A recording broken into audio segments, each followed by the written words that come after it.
Kenya's continued commitment to promoting women's leadership and inclusion at the continental level.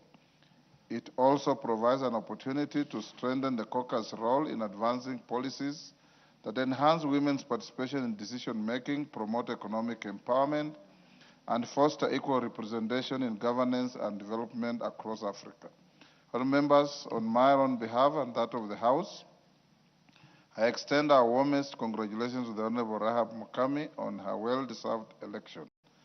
I'm confident that she will discharge the responsibilities with distinction and enhance Kenya's contribution to parliamentary democracy and diplomacy and continental cooperation. I urge all honourable members to accord her their full support as she undertakes this important responsibility. I thank you. Next. Yes, Majimbo, Kalasinga.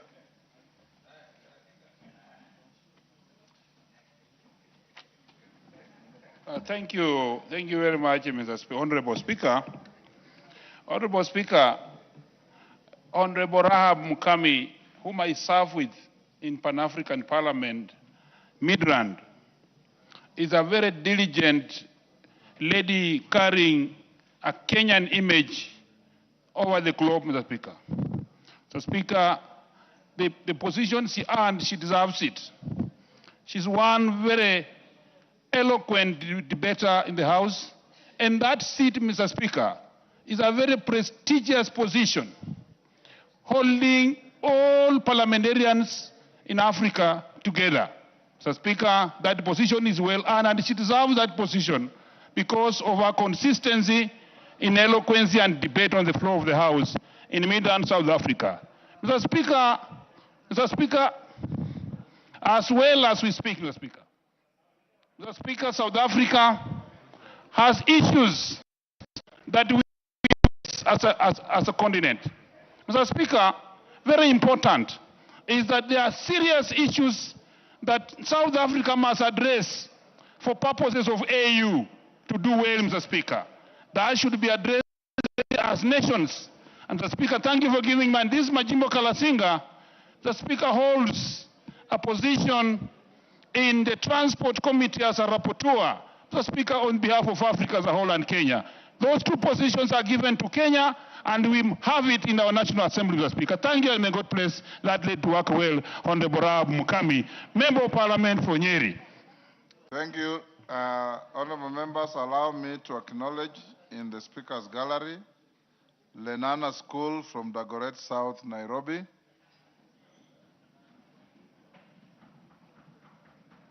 and Kasarani School for the Deaf from Kasarani, Nairobi. On my behalf and on behalf of the House, we welcome the students, their teachers, and those accompanying them to the House of Parliament. KJ, 1 minute. Mr. Speaker, I must appreciate this opportunity. In the Speaker's Gallery today, we have an esteemed institution in this republic, an institution that started out in a corner of our constituency that has a great history. The name Lenana is a great name in this country. Senior Chief Lenana has a great heritage. But more so, the institution that was built under his name, known as the Duke of York, and today known as Lenana School, is a premier institution not only in our constituency, but also in the country. Mr. Speaker, progressively, Lenana School has grown not only to have a primary school by the name Lenana School Primary, but we're in the process of even bringing more institutions within the 250 acres that the school sits in, so that we get Lenana School Girls, and we also get a comprehensive entity out of this great institution that speaks to their motto, which says nothing but the best. Mr. Speaker, the gentlemen you see in the gallery are the finest in our country, and I want to welcome them to the House of Parliament. As their Member of Parliament, I must say that this is a premier institution in our country, and we welcome them to observe the proceedings of the House, and they shall see what we do this House for the welfare of society and the just government of the people. I want to say nihil praeter optimum. It means nothing but the best. It is the motto of this great institution. Thank you, Mr. Speaker. We also have, and I would ask members, if you will allow me, Mr. Speaker, to acknowledge them in a language that they understand, members from learners from Kasarani, who we welcome to observe, so that they can observe the proceedings of the House. This is a House that is very conscious of all the communities in our country, up to and including those who have special needs, and I want to welcome them to observe the proceedings of this House. Mr. Speaker, I thank you for this opportunity. Thank you. You've spoken for all of us with our special bias to Lenana. Next. Yes, Tongoyo.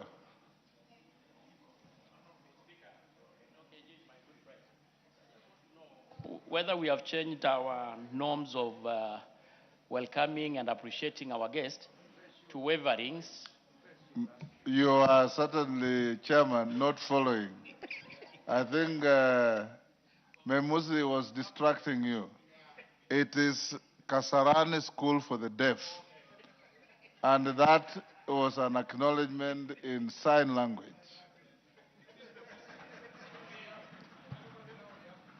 Next. Order number 3, messages. Order number 4, petitions. Order number 5, papers. Majority Leader. Honorable Speaker, I beg to lay the following papers on the table of the House today, Thursday, 2nd July 2026. The Budapest Convention of Cybercrime and Explanatory Memorandum from the Ministry of Foreign and Diaspora Affairs. Number 2, the SACCO Supervision Annual Report for 2024 from the SACCO Societies Regulatory Authorities, SASRA, and 3, reports of the Auditor General and financial statement for the years ended 30th June 2021, 30th June 2022, 30th June 2023, 30th June 2024, and 30th June 2025, and the certificates therein in respect of the following. 1, AIC Nzeluni Girls Secondary School. 2, Bishop Okring Kemuneru ACK Secondary School. 3, Kangara Secondary School. 4, Jomvu Girls Secondary School. 5, Karamugi Girls Secondary School. 6, Kekonge Boys High School. 7, Kibirishia Boys Secondary School. 8, Kwanza Girls High School. 9, Makuri Girls Secondary School. And 10, Marimanti Girls Secondary School. Thank you, Honorable Speaker, and I lay. Thank you, Naomi. Chairperson, Departmental Committee on Defense, Intelligence, and Foreign Relations. Bashir. Thank you, Honorable Speaker. Honorable Speaker, I beg to lay the following papers on the table of this House. Today, Thursday, 2nd July 2026, report of the Departmental Committee on Defense, Intelligence, and Foreign Relations on it is 1, participation in the 39th African Union Summit held in Addis Ababa, Ethiopia from 11th to 15th February 2026, and 2, inspection visits to the Kenyan diplomatic missions in the Republic of Zimbabwe and the Republic of Botswana conducted from the 24th to 28th November 2025. Thank you, Honorable Speaker. Thank you, Chairman, Departmental Committee on Energy.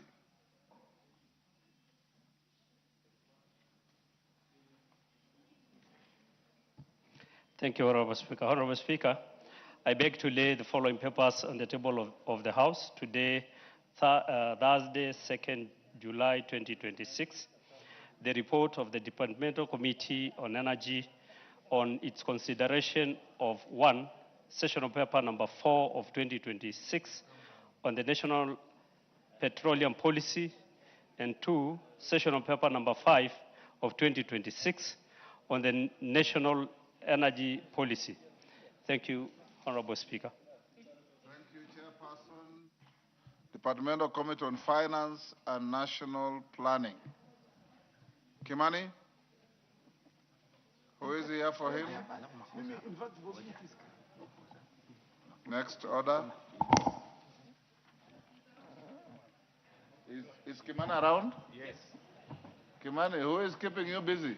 He's cancelled. He's working. I'm representing him. He's cancelled. I'm his personal aide, so I was guiding him.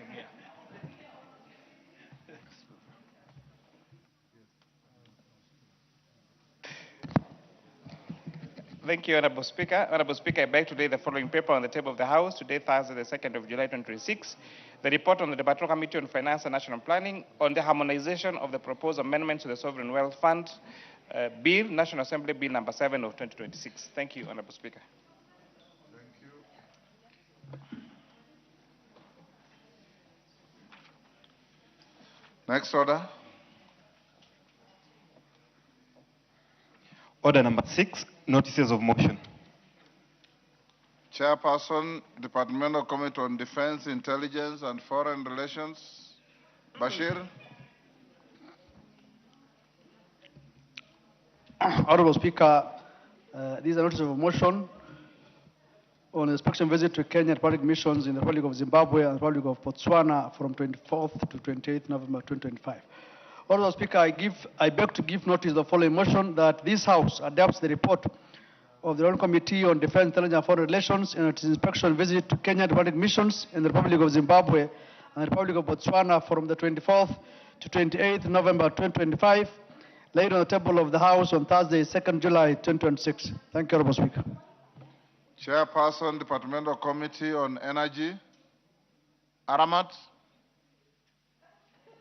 Honorable Speaker, I beg to give notice of the following motion, that this House adopt the report of the Departmental Committee on Energy on its consideration of sessional paper number 4 of 2026 on national petroleum policy, laid on the table of this House on Thursday, 2nd July 2026, and approve sessional paper number 4 of 2026 on the national petroleum policy.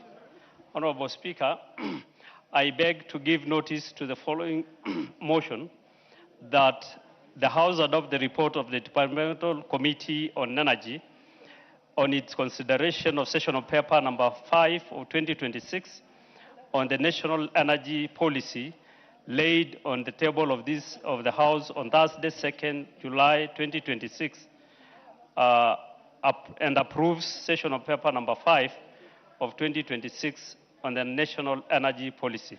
Thank you, Honorable Speaker. Thank you, Aramat.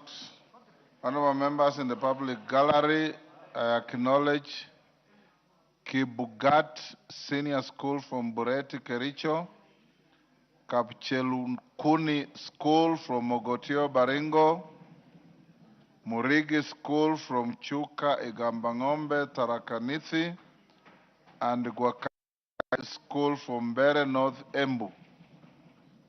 On my behalf and on behalf of the House, we welcome the students, their teachers, and those accompanying them to the House of Parliament. Next order. Order number 7, questions and statements. Honorable members, we have, being the last day to start our recess, I have directed the clerk, and he has obliged to load all the statements that were pending. So I have a total of 14, and I'm sure some of you will pop up with those that are not on my list. So when I give you an opportunity to present your statements, are all requests, read eloquently. Request for statement on the employment and gratuity status of universal health coverage health workers.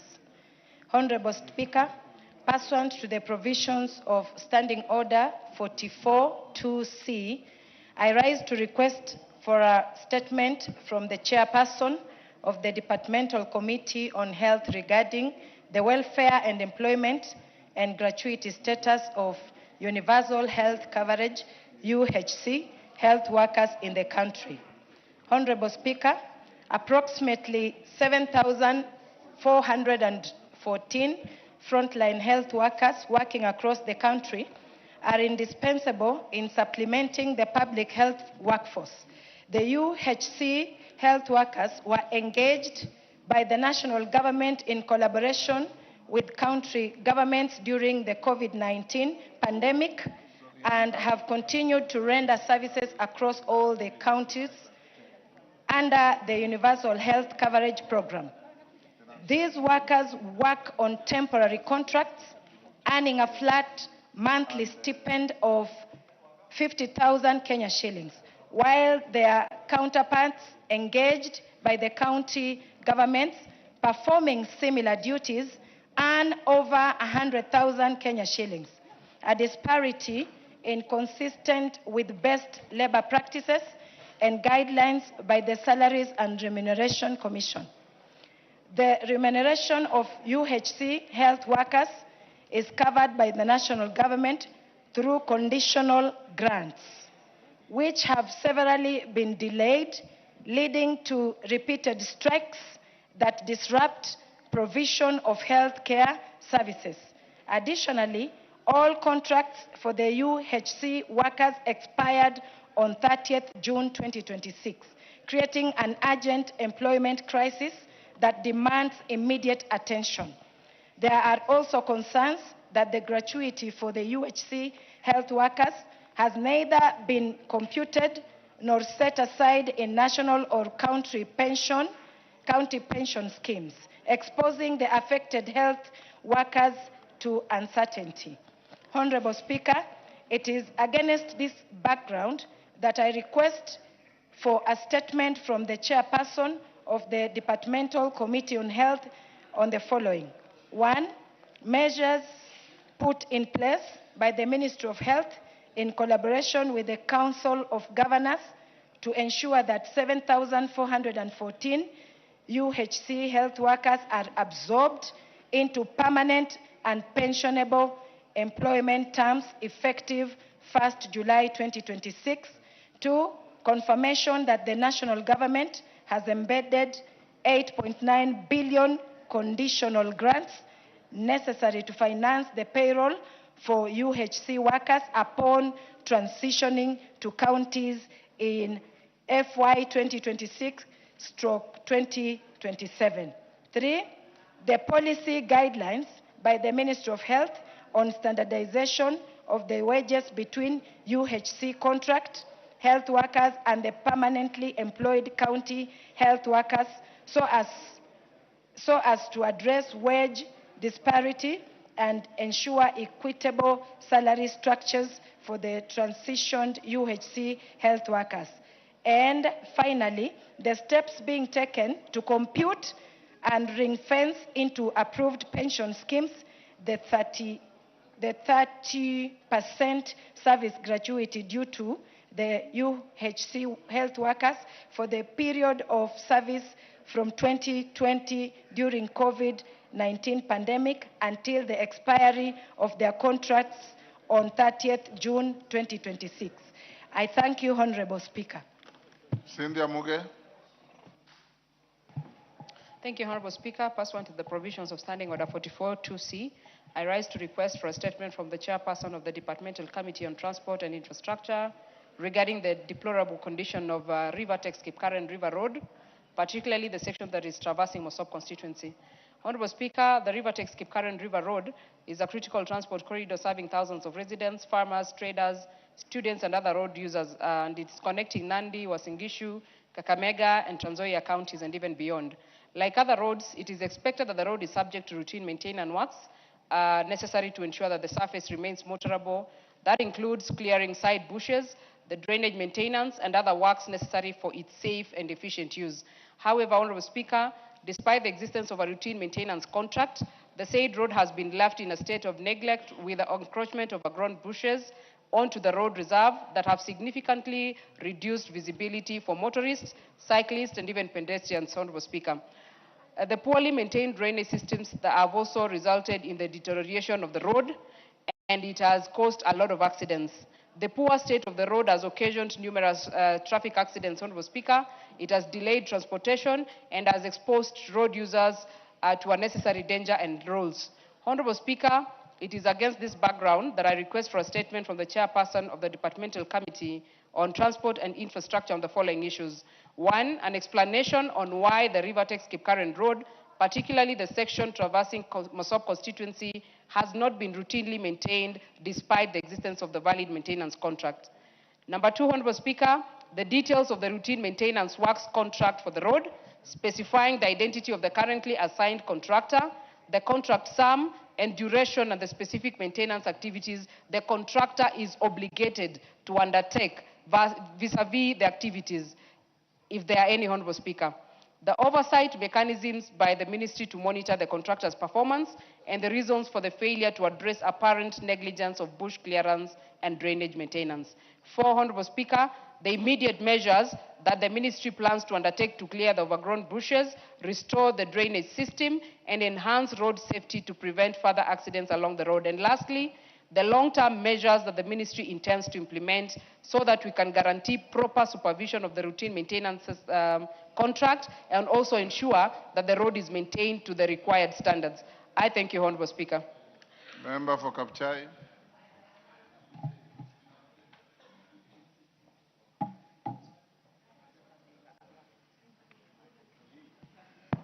Thank you, Honorable Speaker. Honorable Speaker, pursuant to the provision of Standing Order 44.2c, I rise to request for a statement from the chairperson of the Departmental Committee on Finance and National Planning regarding the alleged fraudulent withdrawal of funds from Unibrain Industries Limited account at Absa Bank. Honorable Speaker, Unibrain Industries Limited is and has been at all material times the holder of an account number indicated there, maintained at Absa Bank, Bunyala branch.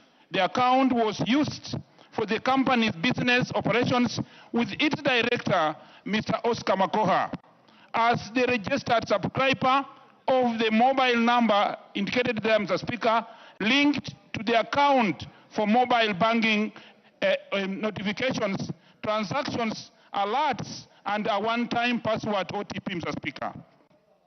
Honorable Speaker, on or about 12th February 2026, Absa Bank unilateral deactivated the company's mobile banking applications without prior notice, completely hindering access to the account. On that same date, the director registered a mobile line suffered a total connectivity failure, rendering him unable to make or receive calls or receive texts, messages, and access mobile data services. During this window of inaccessibility, a total sum of Kenya shillings 9,694,365.04,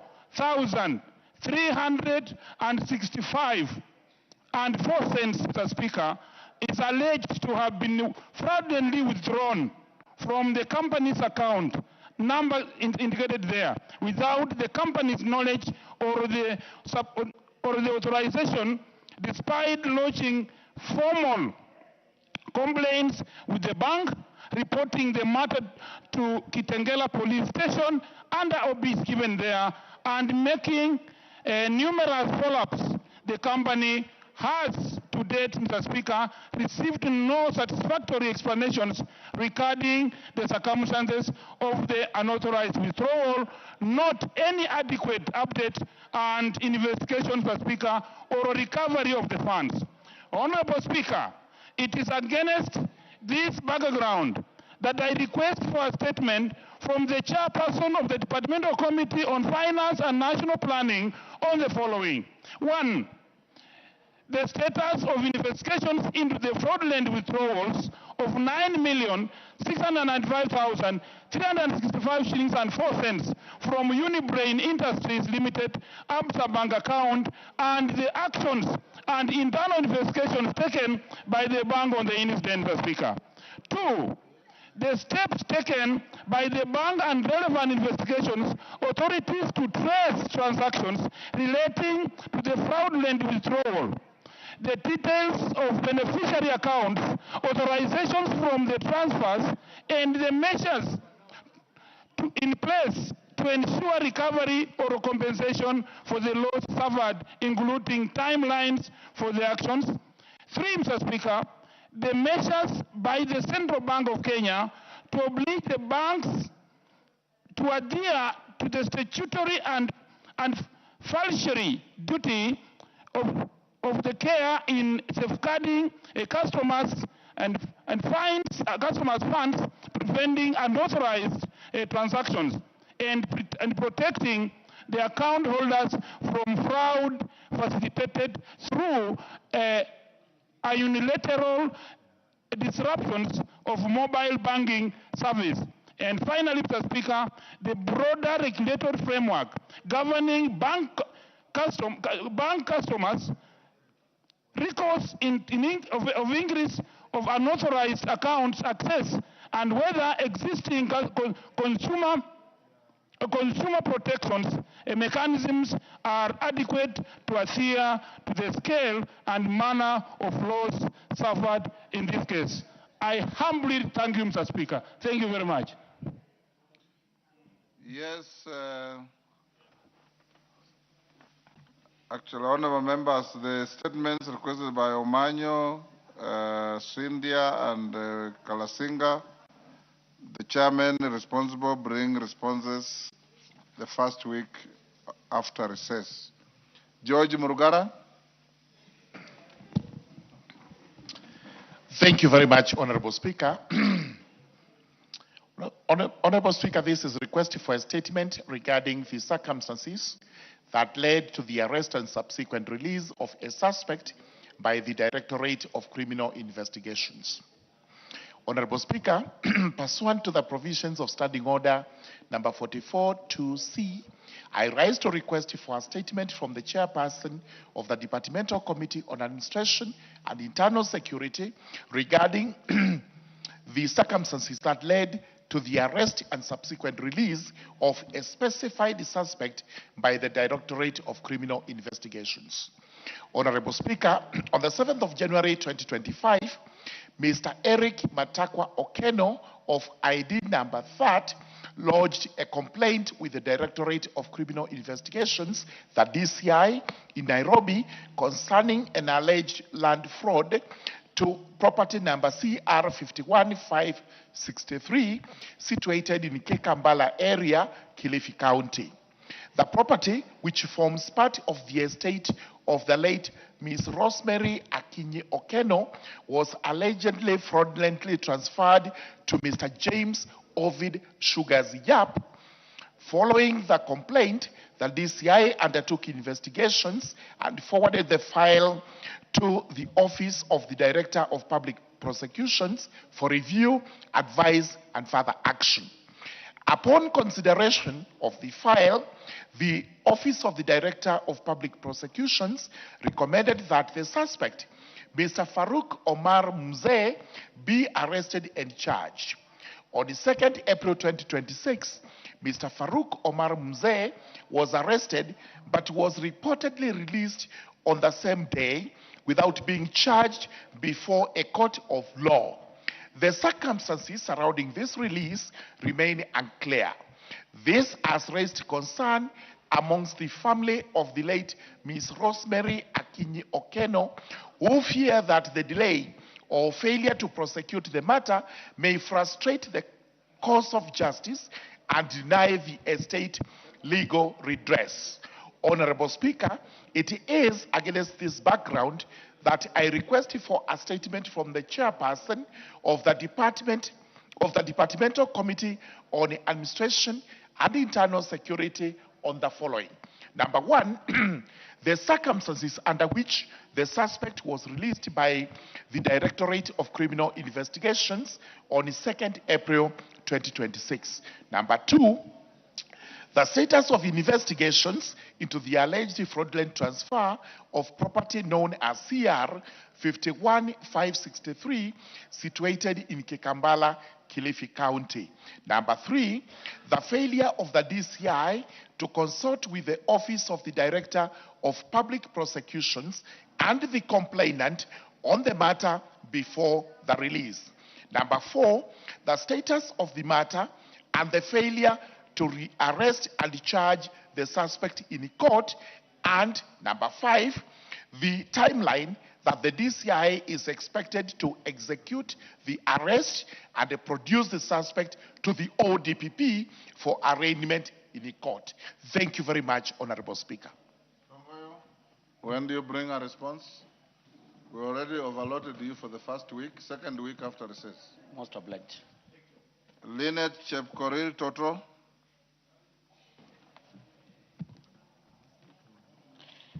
Thank you, Mr. Speaker. I want to request for a statement regarding the rising cases of Bomet vehicle theft. Honorable Speaker, pursuant to provision of Standing Order 44-2C, I rise to request for a statement from the Chairperson of Departmental Committee on Administration and Internal Security regarding the rising cases of motor vehicle theft in Bomet County. Honorable Speaker, motor vehicle theft has emerged as a serious security concern in Bomet County, causing significant financial losses and emotional distress to residents, transport operators, businesses, and vehicle owners. In the recent past, several motor vehicle theft, majorly regarding Toyota Probox models, have been reported across the county, including the recent theft of motor vehicle registration number KDR 855S, KAU 604Y, among others, in Bomet Town in June 2026. These incidents have heightened fear among residents and raised concerns regarding the effectiveness of measures put in place to prevent vehicle theft and facilitate the recovery of stolen vehicles. The continued occurrence of these incidents point to possibly weaknesses in surveillance, intelligence, gathering, and coordination among security agencies.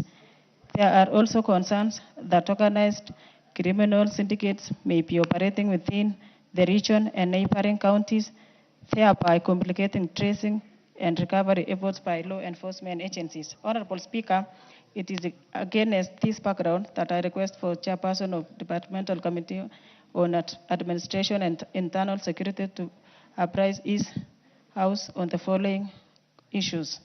Number 1, the number of motor vehicles reported stolen in Bomet County since January 2026, indicating the number of recovered, those still missing, and the current status of investigation into each reported cases. Number 2, the measures being undertaken by the police, National Police Service, and other relevant security agencies to prevent motor vehicle theft and improve recovery rates, particularly in Bomet County. Number 3, confirmation on whether investigation have established the existence of organized vehicle theft syndicates operating within Bomet County and neighboring counties, and if so, the action taken to dismantle such criminal networks. Number 3, number of arrests, prosecution, and conviction relating to motor vehicle theft offenses in Bomet County over the last 2 years, and whether they have yielded any recoveries. And number 5, the measures the ministry is putting in place to strengthen surveillance, intelligence, gathering, inter-county security coordination, the deployment of modern vehicle technologies to combat motor vehicle theft, and the safety of motorists in Bomet County and other parts of the county. I thank you, Honorable Speaker. Thank you. When can you? 2 weeks after resume, Honorable Speaker. 2 weeks after we resume. Same with the Murugaras. Thank you. Susan Kiamba. Sorry, yes, Mandazi? Just hold on, Susan. Take your seat. Honorable Mandazi. Yeah, thank you, Honorable Speaker. I wanted to request joyride. Yes, to joyride on the matter that has been brought to the House by Honorable Toto. And truly, Honorable Speaker, the issue of car theft in Bomet County has become rampant, and we'll call upon all the security agencies and the investigative agencies to take action, because people are losing cars worth several amounts of money. Having said so, Honorable Speaker, but permit me to send a message of condolences. Bomet villages or Bomet town? Bomet town and villages around Bomet. I mean Sotik, Kaplong, Mulot. Several car theft issues have been witnessed for the past 3 or 4 years. And that is why we call upon the security agencies and anyone that is concerned to take action, do investigation, and anyone who has been caught doing that, Honorable Speaker, should be taken to court and be jailed. Having said so, Honorable Speaker, additionally, permit me to send my message of condolences. Waking up to this morning, Honorable Speaker, members of Chepalungu constituency, and specifically Kimatisio village, lost 3 young ones to a fire incident. This is a case, Honorable Speaker, that occurred during the night, and the children were sleeping in one separate room, and the parents were sleeping in another separate room. This, Honorable Speaker, calls for action, and investigation has to be done. And upon the completion of this investigation, Honorable Speaker, our parents should be called upon that they be responsible, that we be responsible parents, Honorable Speaker, and we should not leave young ones sleeping alone in their rooms, Honorable Speaker.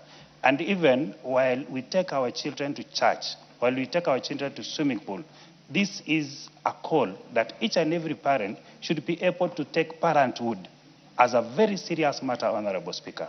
Honorable Speaker, I want to condole with the family of Boniface from Kimatisho village and all the people of Chepalungu constituency. I condole with you due to the loss of these 3 young ones. Honorable Speaker, it's a 7-year-old boy and a set of twins, a girl and a boy, 6 years old.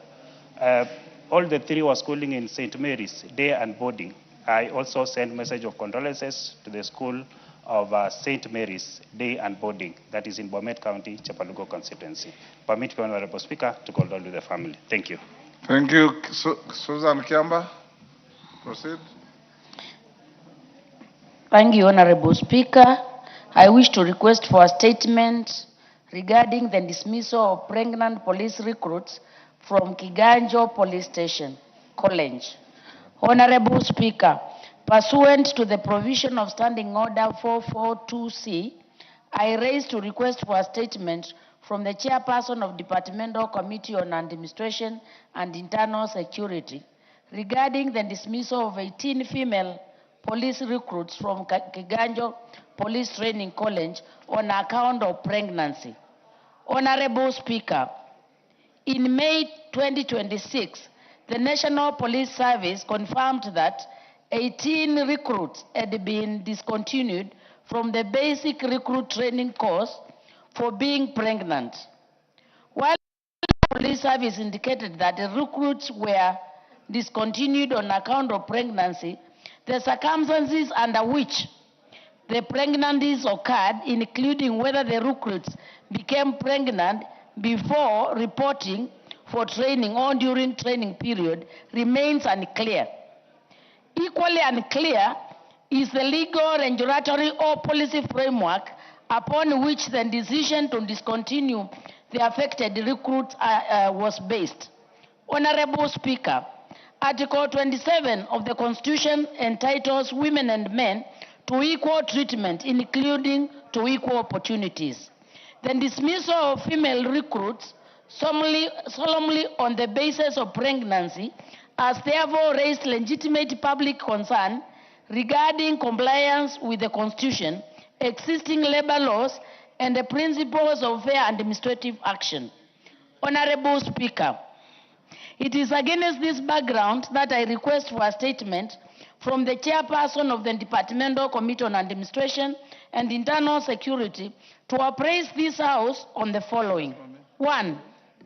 The legal, regulatory, or policy framework that provides for the discontinuation of recruits from the basic recruit training course at Kiganjo Police Training on account of pregnancy. 2, a report on the procedures followed before the decision to discontinue the affected recruits, the date of dismissal, and the officers responsible for making or approving the decision, and whether the affected recruits were accorded a fair administrative process. 3, measures and the policy reforms in place to ensure that female recruits to the disciplined forces found to be pregnant after recruitment rejoin training after postmortem.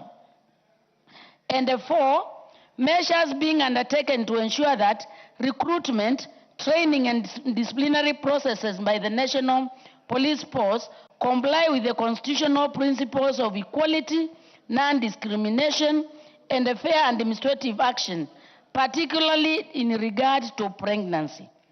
I thank you, Honorable Speaker. Thank you, Susan. Tongoyo. Speaker, considering that I've got a lot of backlog, ask kindly you allow me to do the third week. Okay. Nevertheless, Honorable Speaker, I don't want to preempt the response, but it's a given fact, Honorable Speaker, on the issue of pregnancy, that the pregnant recruit cannot withstand a vigorous training in these barracks. And it is a prerequisite, of course, that during the vetting, the recruitment, there is one condition that they should not be pregnant. Nevertheless, I will still bring the response. Nyenze.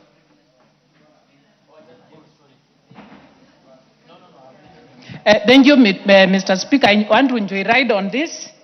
The chairman has said actually that they should be vetting before recruitment. So my question is, during recruitment, was proper pregnancy examination? And then what happened after 5 months? If the vetting was done and you were actually recruited, what happened after that? Was DNA done? And who was responsible? So, Mr. Speaker, there should be a mechanism also of reinstating these girls back to college, because maybe it was not a problem of their own making. Thank you. Tongoyo, umesikia hiyo? Yes. I don't want to preempt. Dr. Bukose, let's hear Dr. Okay. Bukose first. Honorable Speaker, I don't want to preempt what the chair would say, but I thought it would be premature to ask unless we get the report, then we can be able to discuss. Because normally during recruitment, all the female candidates normally undergo pregnancy test. And even when they report in the college, they also undergo pregnancy test. So another one. So let's wait for the report to find out whether they were dismissed after the second pregnancy test or what happened. So I think we should not put the chair into answering a preemptive question. Yes, Julius Olesunguli. You are a former police minister. Yeah, that's why I'm surprised, Mr. Speaker, that I hope the honorable members then understand that the police and the army are called disciplined forces. And usually it is taken that pregnancy is an act of indiscipline. So, Mr. Speaker, I think the only question that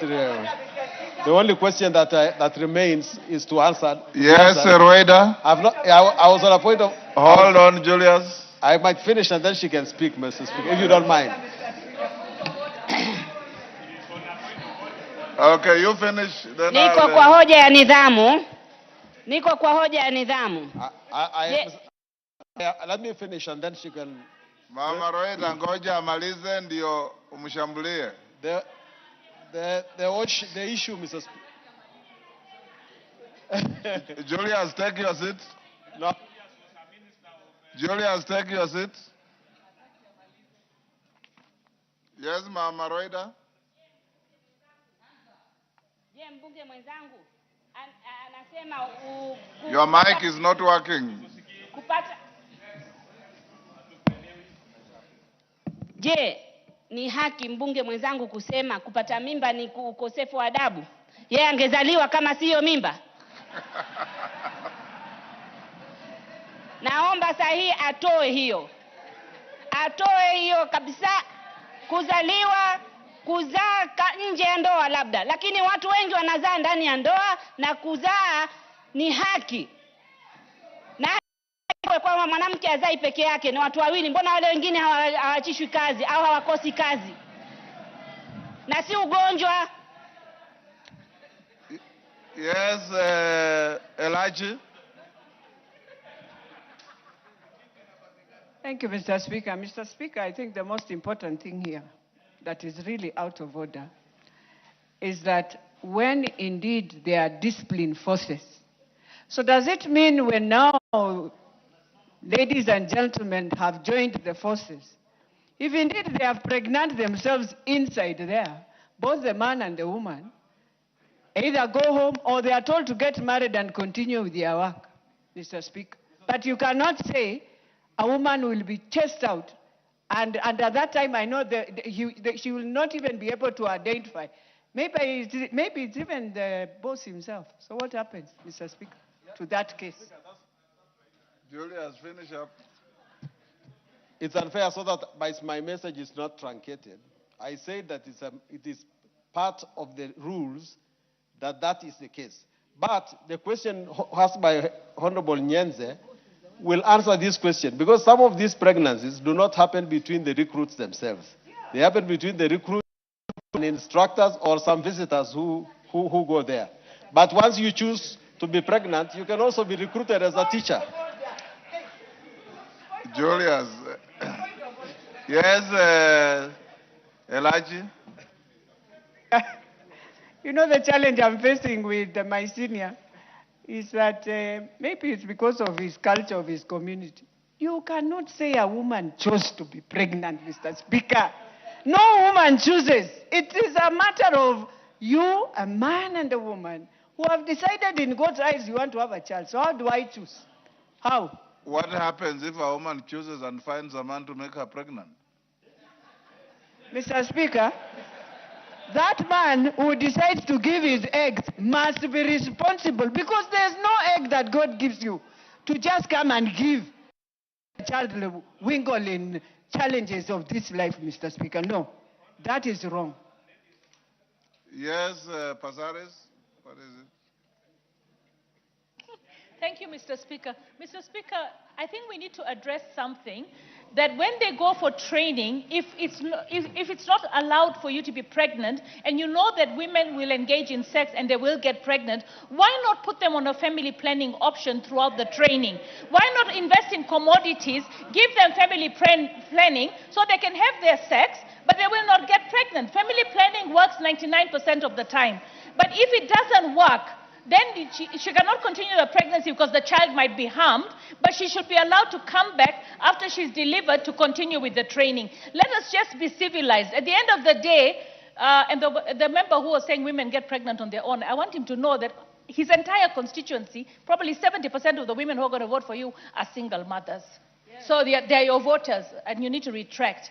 Because at the end of the day, when we get pregnant, you know, men are so irresponsible, Mr. Speaker. Let us just go there. At the end of the day, when you have sex and you're going to make a woman pregnant, the consequence of sex is a woman getting pregnant. So if you want to enjoy a woman, enjoy the child. And also those deadbeat fathers, can you please also take responsibility? Those children are yours. You say you want sons to give them a good name, and then you're here not defending the right of the woman to have the child, your child. It is your sperm that swam in her and got her egg, and then you got a child, and the child looks like you, and you don't want to maintain that child. So let us be civilized. Mtoto ni wenyu. Yes, Murugara. Thank you. Thank you. Honorable Speaker, I don't agree with Honorable Pasaris that men are irresponsible. I don't. Because we believe we are responsible. And the old adage goes, it takes two, either to tango or to tumble, whichever. It takes two. Therefore, the responsibility is on the two. But this is how it goes as regards recruits. And I'm not speaking for the police, and I'm not trying to answer the question by Honorable Kiamba.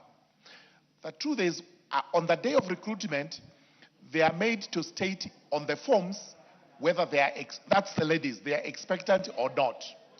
So she answers no, and she's admitted into the college. That is where the pregnancy test is done. And the problem with it is sometimes it may be too early to detect it. So the first one may turn out to be negative. After a second one, which is done about 4 or 5 months, it turns out to be positive.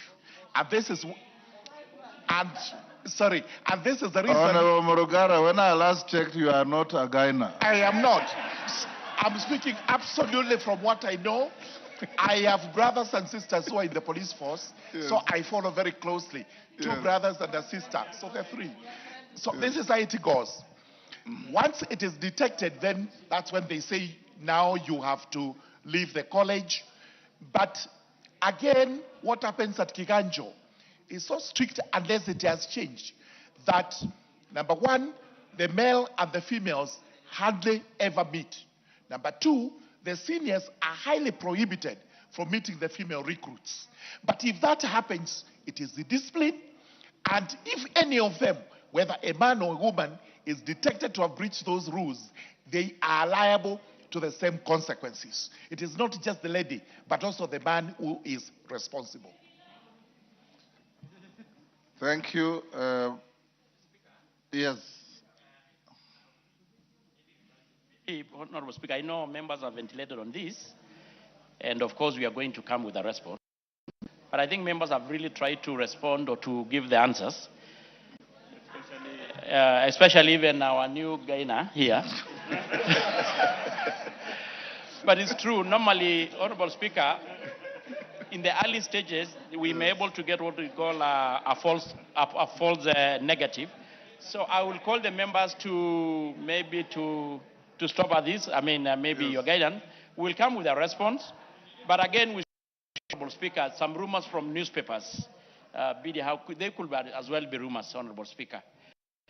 Call upon my colleagues to wait for the response so that maybe probably they can be.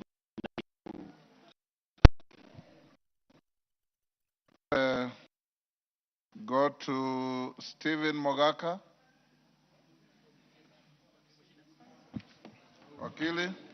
Thank you, Mr. Speaker, for allowing me to make a request for a statement regarding provision of comprehensive medical insurance cover for retired prison officers.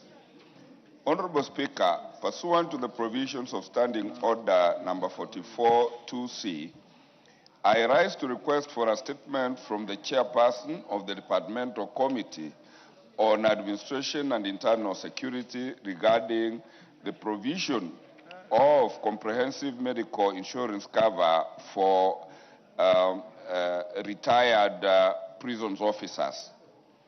Honorable Speaker, prison officers dedicate their productive life, their productive years to service and to protect the nation under demanding and often high-risk conditions. These services significantly contributes to the maintenance of law and order, rehabilitation of offenders, and the overall scrutiny of our overall security of our country. Despite their invaluable contribution, many retired prison officers face immense challenges in accessing affordable and quality health care upon retirement. Currently, Mr. Speaker, retired prison officers are excluded from comprehensive medical insurance. As a result, many of them, together with their dependents, struggle to access essential health care services, thereby exposing them to financial hardship and compromising their dignity as well as well-being.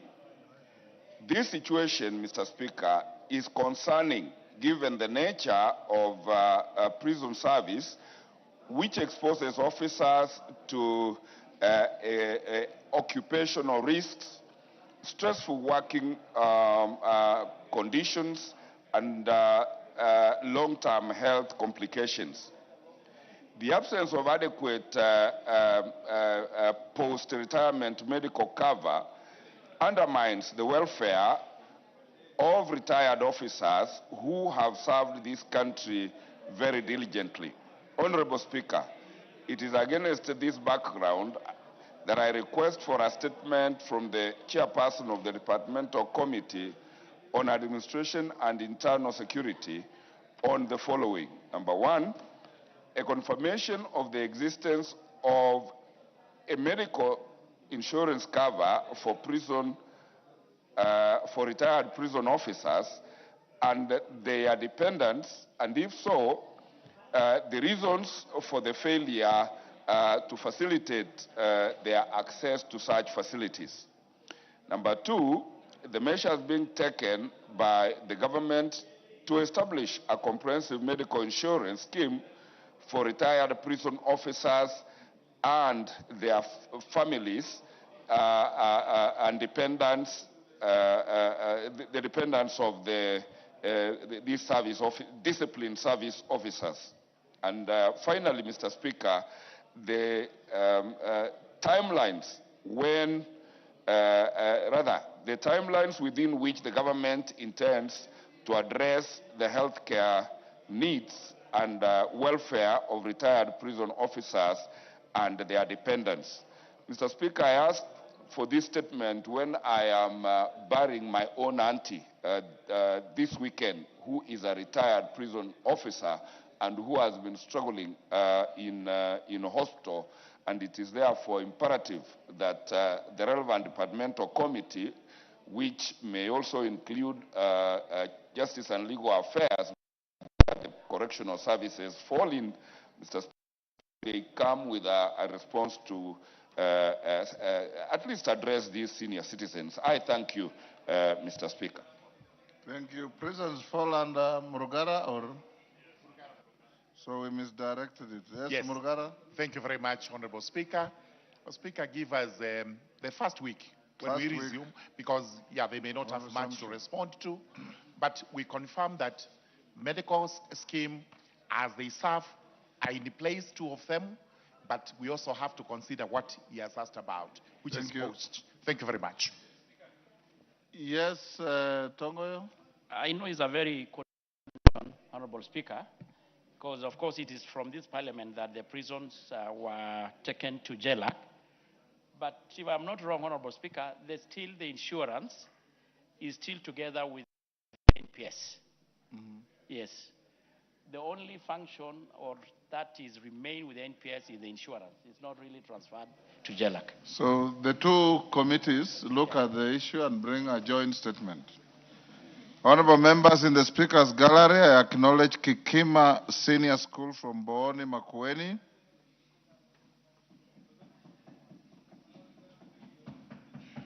Mary Immaculate School from Kiambu Town, Kiambu,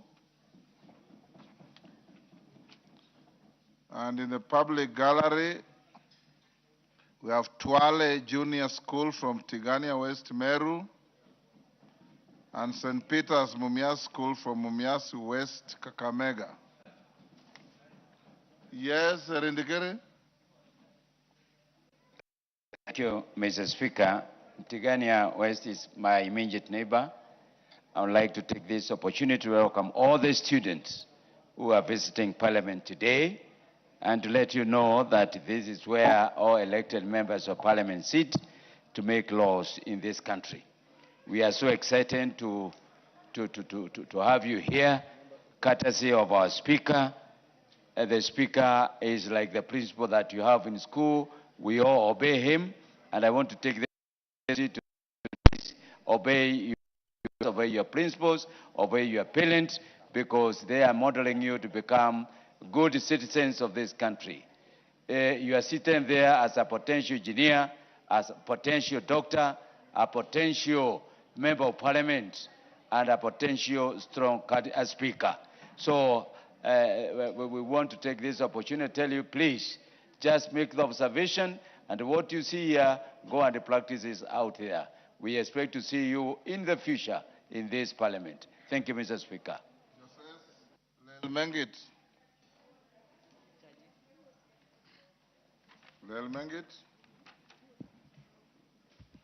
Thank you, Honorable Speaker. I want to make a request for statement regarding the impact of failed rains on crop production and food security in the North Rift region. Honorable Speaker, pursuant to the provisions of Standing Order 44.2c, I rise to request from the chairperson of the Departmental Committee on Agriculture and Livestock regarding the impact of the prolonged dry spell on crop production and food security in the North Rift region. Honorable Speaker, the North Rift region comprising, among others, Nandi, Uasin Gishu, Trans Nzoia, Elgeyo Marakwet counties contribute significantly to the country's food crop production. At the onset of long rain season, farmers across the North Rift region planted maize crops in anticipation of favorable weather conditions. However, the region has since experienced a prolonged dry spell during the critical stages of crop growth, resulting in widespread crops and a risk of significant yield losses. This is exacerbated by reported and delays in distribution of subsidized top-dressing fertilizer, which is expected to adversely affect crop production. The situation has raised concerns across the region, household incomes, stability of food prices, and food security in the country. Honorable Speaker, it is against this background that I request for a statement from the chairperson of the Departmental Committee on Agriculture and Livestock on the following: a report by the Minister of Agriculture and Livestock Department on the extent of crop damage and projected reduction in maize and other food crop yields in the North Rift region, the anticipated impact of the projected production shortfall on national food security, strategic grain reserves, and the prices of staple foods. Number two, reasons for the reported shortages and delays in distribution of subsidized top-dressing fertilizer and actions taken to ensure timely and adequate supply of fertilizer. Number three, the measures being undertaken by the ministry to support affected farmers, including the provision of drought mitigation measures, crop insurance, support and access to subsidized and affordable farm inputs. And finally, the long-term strategies being implemented by the ministry to strengthen climate resilience in the agricultural sector, including investment in irrigation infrastructure and promotion of sustainable agricultural production in the country. I thank you, Honorable Speaker. The Chair, Agriculture. Any member of the committee? Justice, are you a member? Yes, please. Bring a response within the first week after recess. Much obliged, Honorable Speaker, but since it's a fairly weighty matter, I was requesting that we bring an answer the second week after recess so that we can get enough time. So be it. Thank you, Honorable Speaker. Daniel Manduku, Nyaribari Masaba. Thank you, Mr. Speaker. Request for statement regarding the disappearance of 2 Kenyan citizens in the Russian Federation. Honorable Speaker, pursuant to the provisions of Standing Order number 44.2c, I wish to request for a statement from the chairperson of the Departmental Committee on Defense, Intelligence and Foreign Relations regarding the disappearance of 2 Kenyan citizens in the Russian Federation. Honorable Speaker, Mr. Frank Anyono Mare, holder of passport number that and ID number that, and Mr. Kevin Momanyo Onderi, holder of ID number that, departed Kenya for the Russian Federation on the 20th of October 2025. According to information provided by the respective families, the last communication with the 2 individuals was on the 4th of December 2025. Since that date, the families have neither heard from them nor established contact with them, and their whereabouts remain unknown. Disappearance have raised serious concerns regarding their safety and welfare. Further, the prolonged loss of communication has caused immense anxiety, distress, and uncertainty to their families. Honorable Speaker, it's against this background that I request for a statement from the Chairperson of Defense, Intelligence, and Foreign Relations on the following. 1. A report on the whereabouts of Mr. Frank Anyona Omare and Mr. Kevin Momanyi Onderi, including the measures taken by the government through the Kenyan Embassy in the Russian Federation to establish their place of residence and employment status. Number 2, the measures being taken by the government to safeguard the welfare of Kenyan citizens residing, working, or studying abroad, including protocols in place to assist those who are reported missing or in distress. And number 3, the measures put in place to strengthen the monitoring, protection, and consular support for Kenyans living abroad, particularly those traveling for employment or other engagements in unfamiliar jurisdictions. I thank you, Honorable Speaker.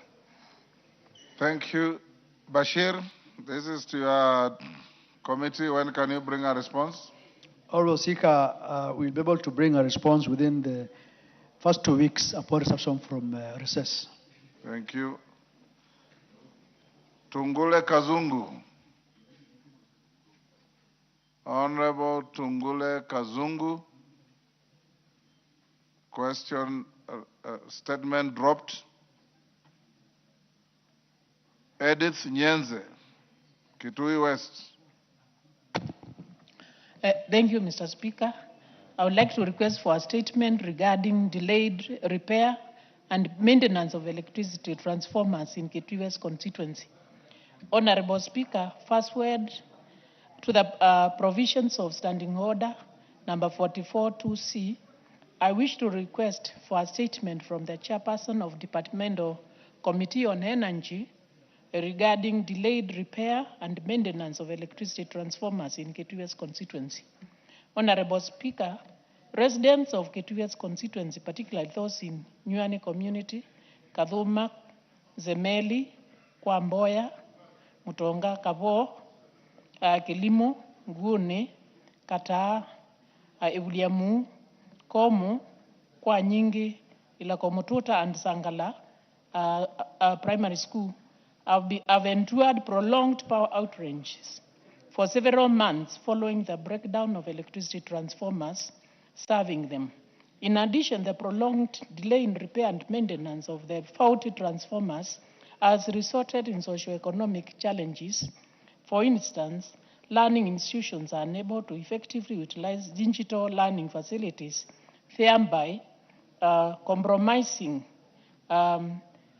the quality of education. Health facilities are unable to operate essential medical equipment, preserve vaccines and medicines, or provide adequate lighting for the delivery of health care services. Despite numerous reports made to the Kenya Power and Lighting Company regional office in Kitui Town, no meaningful action has taken place to repair or replace the affected transformers. Honorable Speaker, it is against this background that I request for a statement from the Chairperson of the Departmental Committee on Energy on the following. Number 1, a report on status of transformers serving these communities: Nyuani, Kadhuma, Zemeli, Kwamboya, Mutonga, Kabo Primary School, Kilimo Dispensary, Nyuani Primary School, Ebuliamu, Kataa, Komo Village, Kwa Nyingi, Ilakomututa Secondary School, and Sangala Primary School areas, including the dates when faults in respect of transformers were reported. 2, the timelines within which transformers were best to electricity supply in those areas. Number 3, measures put in place to provide alternative electricity supply to the affected areas, and actions taken to ensure regular maintenance of rural electricity infrastructure, including improving of response time for transformer failures across the Kitui. I thank you, Honorable Speaker. Thank you. Yes, Makali Mulu. You want to joyride? Yeah, Honorable Speaker, thank you so much. I just want to say one or two things, Honorable Speaker. first of all, is to thank Honorable Nyenze for raising this matter, Honorable Speaker, because it's also happening in my constituency. Honorable Speaker, I think this war between REREC and Kenya Power is what is causing all this problem. We have transformers which are installed by REREC, and when you call the Kenya Power people to come and connect people to power, they say they are not aware of those transformers, that they have not captured them in their system. But you know, Honorable Speaker, at the end of the day, what Kenyans want is just power. They don't care who provides that power.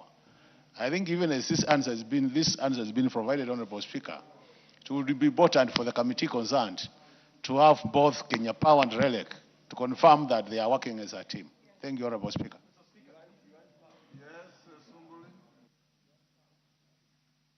Mr. Speaker, just to inform you that yesterday when the Honorable Wangari was sitting in your place, this question of faulty generators, transformers, was raised by the Honorable Tonui, and that it was the members were really concerned. There was a big, there were a lot of reactions on that. And I think that this requires a very, very comprehensive answer, including asking the minister himself to come to the House. Thank you. Yes, Julius. Thank you, Mr. Speaker. Actually, as the way put by members, we really face a lot of challenge as a country on the aspect of delivery of power connectivity. The other big question that need to be answered, or who should be procuring the meters between REREC and Kenya Power, because the biggest jungle and problem we have now is not only construction of poles and wires, it is the actual of power to the households for the purpose of finishing up the process for value for money. So if call upon here, the biggest question ought to be answered now is availability of meters. There have been a question of who is to procure, and it has derailed. Now we have projects which have been constructed. It is not completed because there is absence of meters in the country completely. Thank you.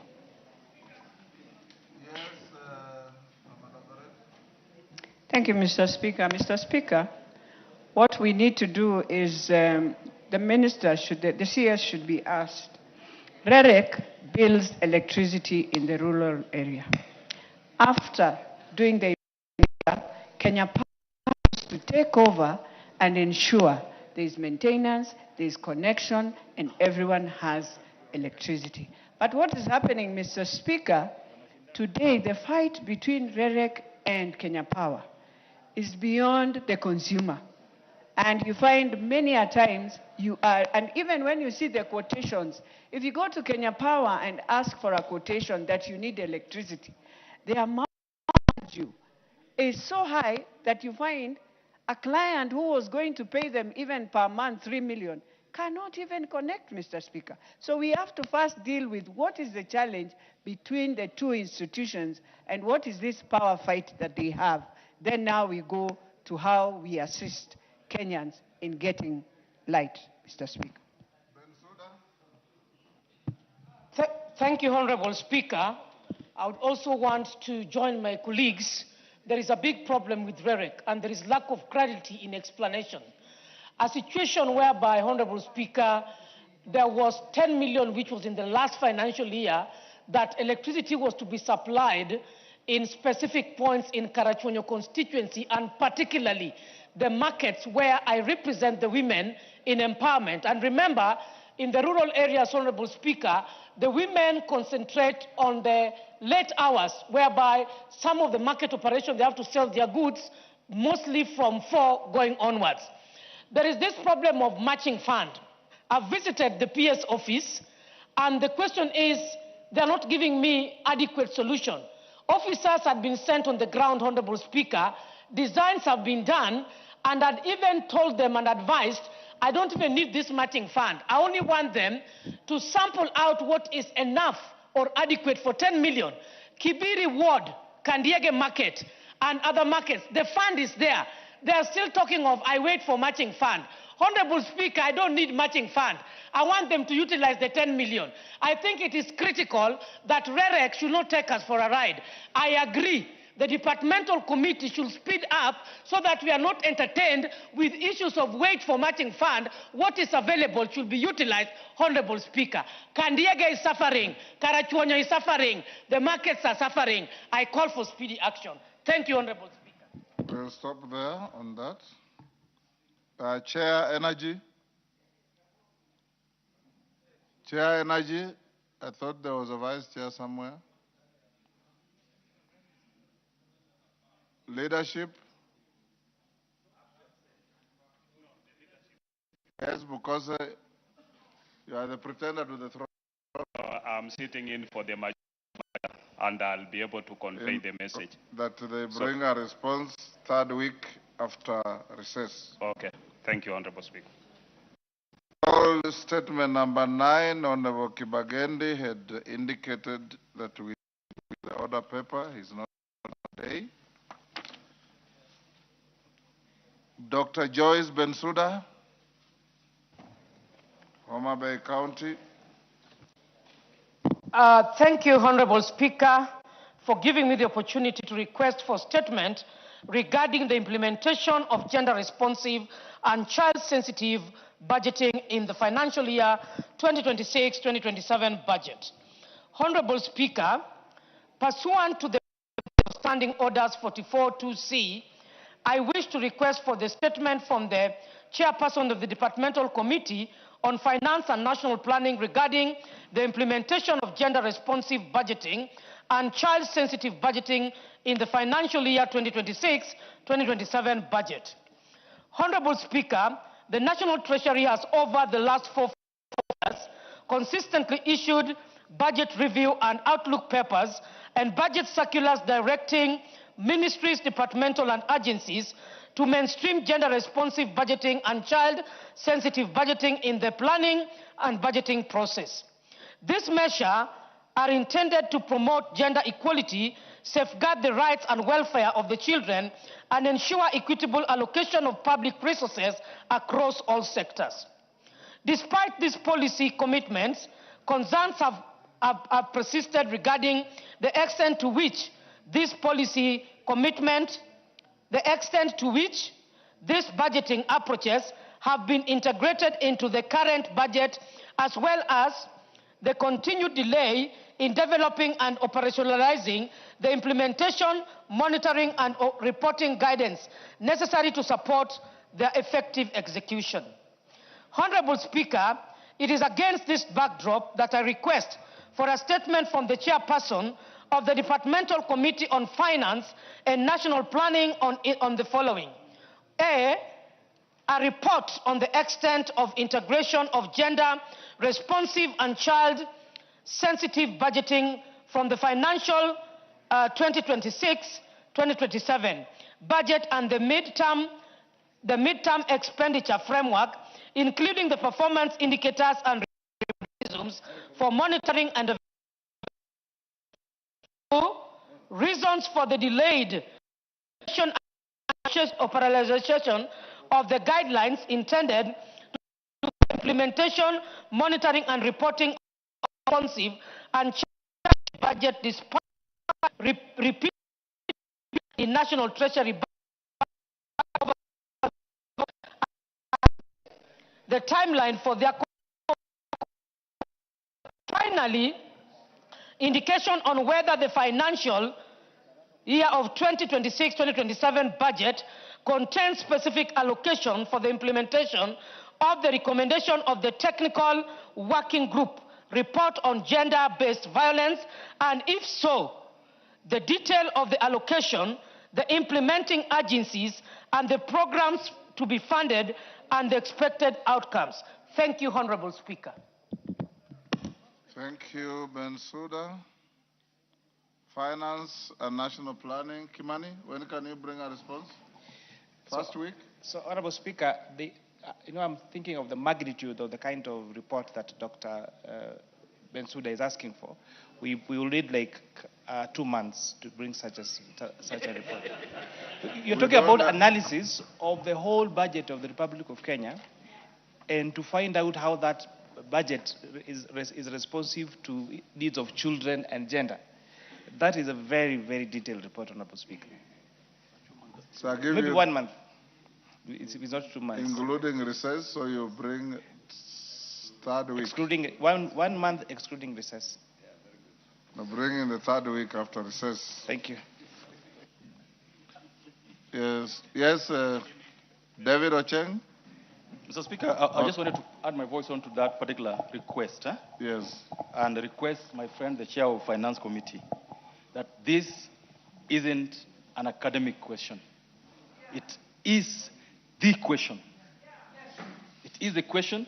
And even if you take 3 months, take 3, but give us a report on how our budget responds to what she's asked for. Gender, minorities, PWD, children. It is what is required by our constitution. And equity and all these things. Mr. Speaker, this would really help, because I'm working on a bill to mainstream that, and I would want to use the report of that bill, or the report of that committee, to help meet my report. Thank you so much. Thank you. We'll do that. Honorable members, we have, yes, Oundo. Speaker, I'm just wondering, in view of the matter, this is a matter regarding budget review. And I thought the budget review goes to Budget and Appropriation Committee. I'm not so sure how the Finance and National Planning comes into it. And then also to add what my neighbor, Honorable David Ocheng, has stated, could we as well even expand the question to ensure that the budget's unpacked to find out those programs in terms of regional representation, probably to the lowest level of representation, be it the county or the constituency, so that we need to know to what extent does the budget speak for Kenyans, and what does it go to all the parts of this country. Thank you, Honorable Speaker. You know, it's very strange, the questions you honorable members are asking. You are the ones who passed the budget here. So you can't pass a budget a month ago and come and say you want to know to what extent the budget speaks to Kenyans. I don't understand that, but it's up to the chairman.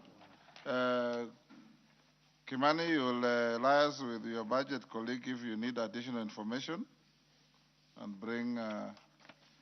Honorable members, in the public gallery, we have Emmanuel School from Naivasha, Nakuru. Students, when you are mentioned, you stand up to be acknowledged.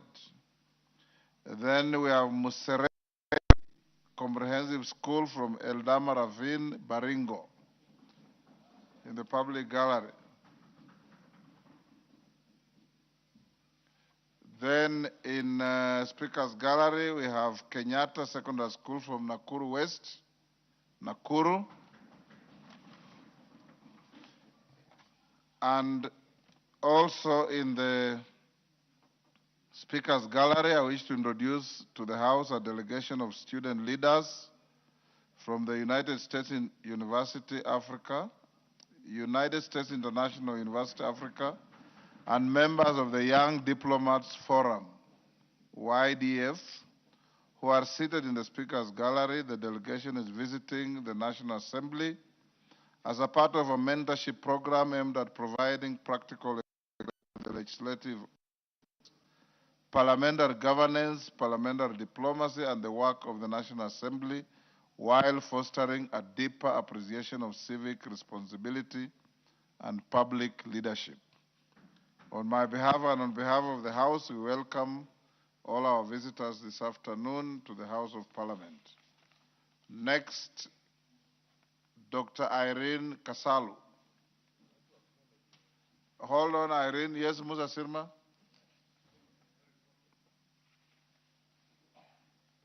Mr. Speaker, I would like to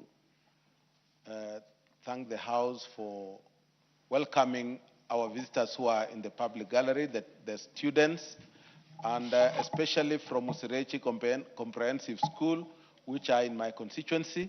On behalf of the House, I would like to welcome them to Parliament and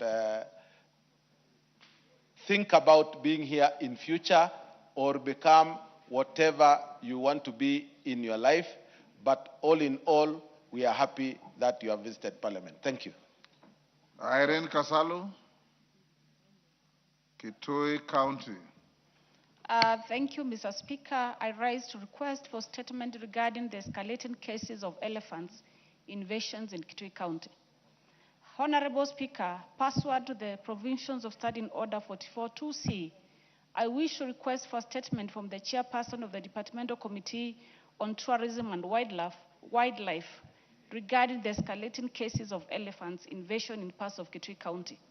Honorable Speaker, the residents of Makuka, Ilamba, Engamba, Kitumwe, and Gali sublocations in Kitui County have for the last 5 years endured frequent invasions by elephants straying from Savo East National Park and Kora Game Reserve into villages and farmlands. The situation has become increasingly dire, posing a serious threat to the livelihoods and safety of the affected communities.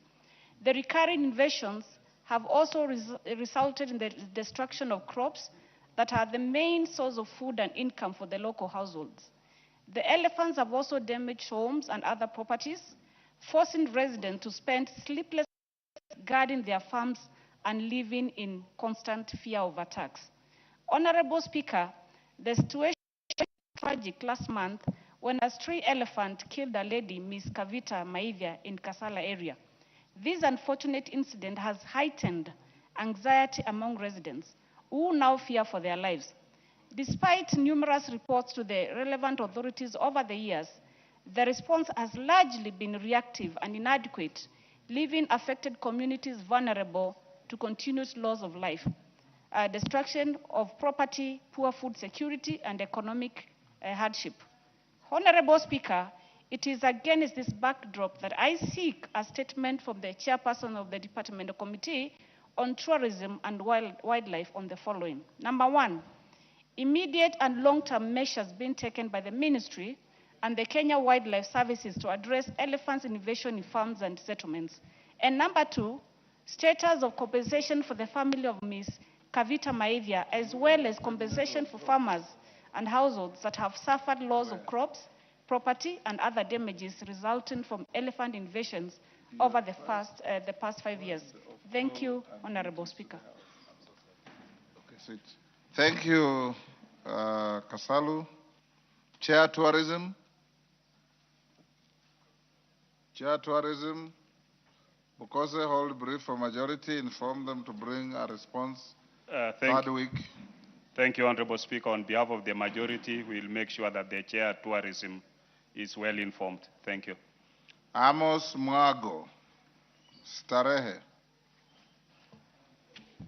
Thank you, Mr. Speaker. A request for a statement regarding the implementation of the instant fine system. Honorable Speaker, pursuant to the provisions of Standing Order 44-2C, I wish to request for a statement from the chairperson of the Departmental Committee on Transport and Infrastructure regarding implementation of the instant fines system by the National Transport Safety Authority, NTSA. Honorable Speaker, NTSA recently commenced the implementation of an automated instant fine system that utilizes surveillance cameras to detect traffic offenses and issue instant fines to motorists for minor traffic violations. The system is intended to enhance compliance with traffic laws, promote road safety, and reduce road traffic accidents by enabling the swift enforcement of traffic regulations without necessarily subjecting offenders to lengthy court processes. However, the implementation of the system has generated considerable public concern regarding the adequacy of public sensitization, the presence and visibility of speed limit signage, the fairness of the enforcement process, and the mechanisms available for motorists to challenge fines issued through the automated system. Honorable Speaker, it is again in this background that I request for a statement from the chairperson of the Departmental Committee on Transport and Infrastructure on the following. One, evidence that clear and visible speed limits and other traffic signages have been placed in all road sections covered by fine systems, and motorists are adequately sensitized on the operationalization of the system. Two, the plans put in place to ensure other road sections across the country are under the automated instant fine system, and 3 system safeguards put in place to guarantee accuracy and integrity of the instant fine system. I thank you, Honorable Speaker.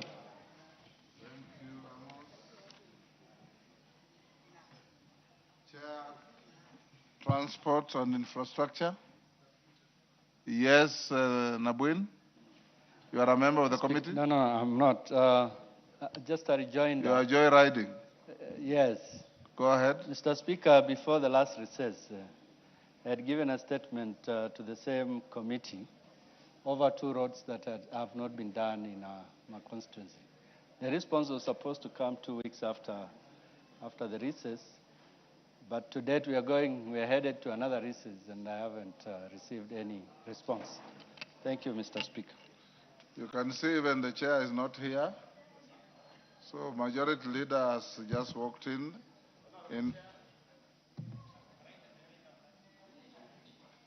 I'm a committee. Honorable Naika, there is no chair here, there is the speaker. Yes, but I'm a member of the Committee of Transport. Yes. I just wanted to... Hold brief for your chair. Yes, I will and brief my bring chair. a response Yes, 2 weeks so that he can after brief. recess. Yes, Chair. Yes, okay, Mr. Kimani? Speaker. So, Honorable Speaker, I would also like to joyride on this particular matter.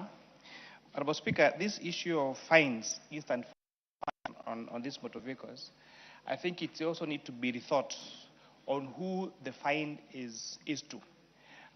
An example, Honorable Speaker, is if I have 10 vehicles, for example, that I use as Uber, and the drivers who drive them dangerously, and now they are fined, but then it ends up being on the logbook of those particular vehicles, and so it does not deter the behavior of the driver.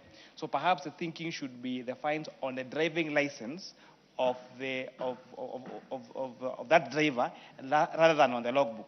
Honorable Speaker, another complication would be those loans, those vehicles that are unknown. Say, for example, the logbook is a joint ownership between the bank, for example, and the borrower. So when now this fine is lodged on the logbook of that particular vehicle, then it affects the lender, who might be the bank or even these other smaller lenders for motorcycles, Honorable Speaker. So I think I would like to be enjoined on that particular case so that I can give my input on that particular fine system, Honorable Speaker. Thank you, Honorable Speaker. Thank you. Naika, he has already left. You are very nomadic, Naika. You bring a response 2 weeks after recess and take into account what the Honorable Member for Molo has said. Quite obliged, Honorable Speaker. I will revisit statement number 7, Kazungu Tungule. Thank you, Mr. Speaker. And first of all, my apologies for not being there when my statement was called. It was due to very unavoidable circumstances. Honorable Speaker, this is a request for a statement regarding the electrocution of Ms. Rita Mapenzi Kenneth and the safety of electricity infrastructure in Ganze constituency. Honorable Speaker, pursuant to provision of Standing Order number 444-2C, I wish to request for a statement from the Chairman of the Departmental Committee on Energy regarding the electrocution of Ms. Rita Mapenzi Kenneth and the safety of electricity infrastructure in Ganze constituency. Honorable Speaker, on 23rd of May 2026, Ms. Rita Mapenzi Kenneth, a 13-year-old grade 7 pupil at Ganze Primary School, sustained severe injuries after stepping on a live electric wire that was lying on the ground following the collapse of electricity poles while walking home from school. The victim, who was walking home from school, suffered extensive burns, resulting in the amputation of both legs and one arm at Kilifi, and is admitted at Kilifi County Referral Hospital. The matter was reported to Ganze Police Station under OB number 07 23 526 and to the Kenya Power and Lighting Company KPLC offices in Kilifi. However, KPLC has not engaged the family or provided any assistance, leaving them to shoulder the medical expenses and related costs alone. The incident has also raised concerns over the safety of electricity infrastructure in Ganze constituency, where fallen poles, low-lying and exposed live wires continue to pose a serious risk to the residents. Honorable Speaker, it is against this background that I request for a statement from the chairperson of the Department Committee on Energy on the following. Number one, a report on the incidences of electrocution of Ms. Rita Mapenzi Kenneth and the findings of investigations, if any, conducted by KPLC into the incident, and the action taken against officers found to have been negligent. Number two, the steps that KPLC has taken to ensure that Ms. Rita Mapenzi Kenneth receives adequate medical care, rehabilitation services, including provision of prosthetic limbs, and fair and timely compensation for the permanent psychological effects of the resultant amputation and disability.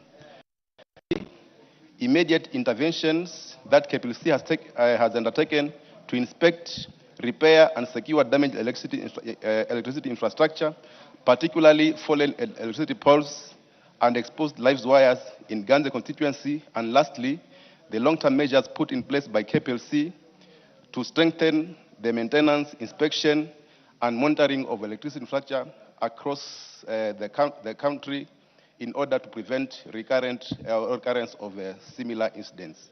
Thank you, Honorable Speaker. Thank you, Tungule. Chair Energy, Majority Leader, you can inform them to bring a response. After the recess. Yes, Majority Leader. Thank you, Honorable Speaker. Honorable Speaker, as I prepare for my statement, allow me to also mention something on the instant fines on this statement by Honorable Mwago. And indeed, the committee has some work to do, but principally to make sure that there is adequate signage and Kenyans know what speed limits are allowed on what kind of road. Expressway, you can do 100 and something. If you're on a feeder road, what is the speed limit that you're supposed to be driving on or at, so that people don't also get unfairly fined because they didn't know. But also to ask Kenyans, Honorable Speaker, to also maintain relatively safe speeding on our roads. Because, Honorable Speaker, the lesser evil to deal with is to deal with fines and penalties than the kind of deaths and loss of life that we have seen, and especially as we move towards the festive seasons at the end of the year. Thank you, Honorable Speaker. Majority Leader, is much more than that. Yes. Our roads are not just unsafe because of speeding. We have the border problem. I'm sure you have noticed this. Yes. We have the matatu menace. We have overspeeding drivers. We have all manner of problems, and we need a holistic approach to make our roads safe. Yes. For everybody. True, Honorable Speaker, because even our good friends, the border riders, you've seen they keep cutting everybody on the road. Yes. And the moment a motorist touches one of them, they all descend on the motorist. And burn down your car. And burn down your car, injure the motorists. Honorable Speaker, these are issues that NTSA must be able to deal with. And I believe even this instant fine thing is good because it's also helping us to deal with the cases of corruption within the traffic police department. You know, police officers, Honorable Speaker, I'm sure even you, they have been lobbying you, as they lobby everybody. Every police officer wants to move to the traffic department because they'll be able to solicit bribes there. The way to end this culture of bribery on our roads is to deal with these instant fines. But also we have also issues to deal with, Honorable Speaker, and maybe I may also use this opportunity to speak to our courts. You remember when the government sought to register all phones, IMEA numbers, people went to court. And part of the issues I had the Chair Finance raise are such issues. so that my car is registered to my phone. If I sell that car, when I go to make that transfer, then NTSA must, as a matter of principle, ensure that the person I have sold to has also put his number, whose IMEI number is registered, so that if they contravene the traffic laws, then the fines will go to them, not come to me. But as I said, Honorable Speaker, and as you say, there's a lot of work that needs to be done, and probably NTSA and the Ministry of Interior, I hope the Chair, Transport and Infrastructure, I'll ask him to not only engage with NTSA, but to also involve the Traffic Police Department and the Ministry of Interior to see that we have a holistic approach to this issue of traffic. Honorable Speaker, moving on to my statement on behalf of the House Business Committee, pursuant to Standing Order 44-2A, the House Business on Tuesday, business for consideration during the week. Yes, what is out of order? You can't be talking while seated. Mr. Speaker, I actually was requesting your attention so that I could contribute to the discussion rather than a point of order. I'll give you a minute on the traffic fines. Yes, yes. And the madness on our roads. Yes. Go ahead. Well, thank you, Mr. Speaker. But is it not simplistic or easy to pass this particular problem to the NTCA, given the fact that this is a matter that this disorder and anarchy on our streets is deeply rooted in our national culture? The border culture, the matatu culture. This requires a national conversation and a major public education within our community. You cannot leave it simply to an organization like the NTCA. It is like asking the IEBC to deal with the political violence that is rampant in our own country.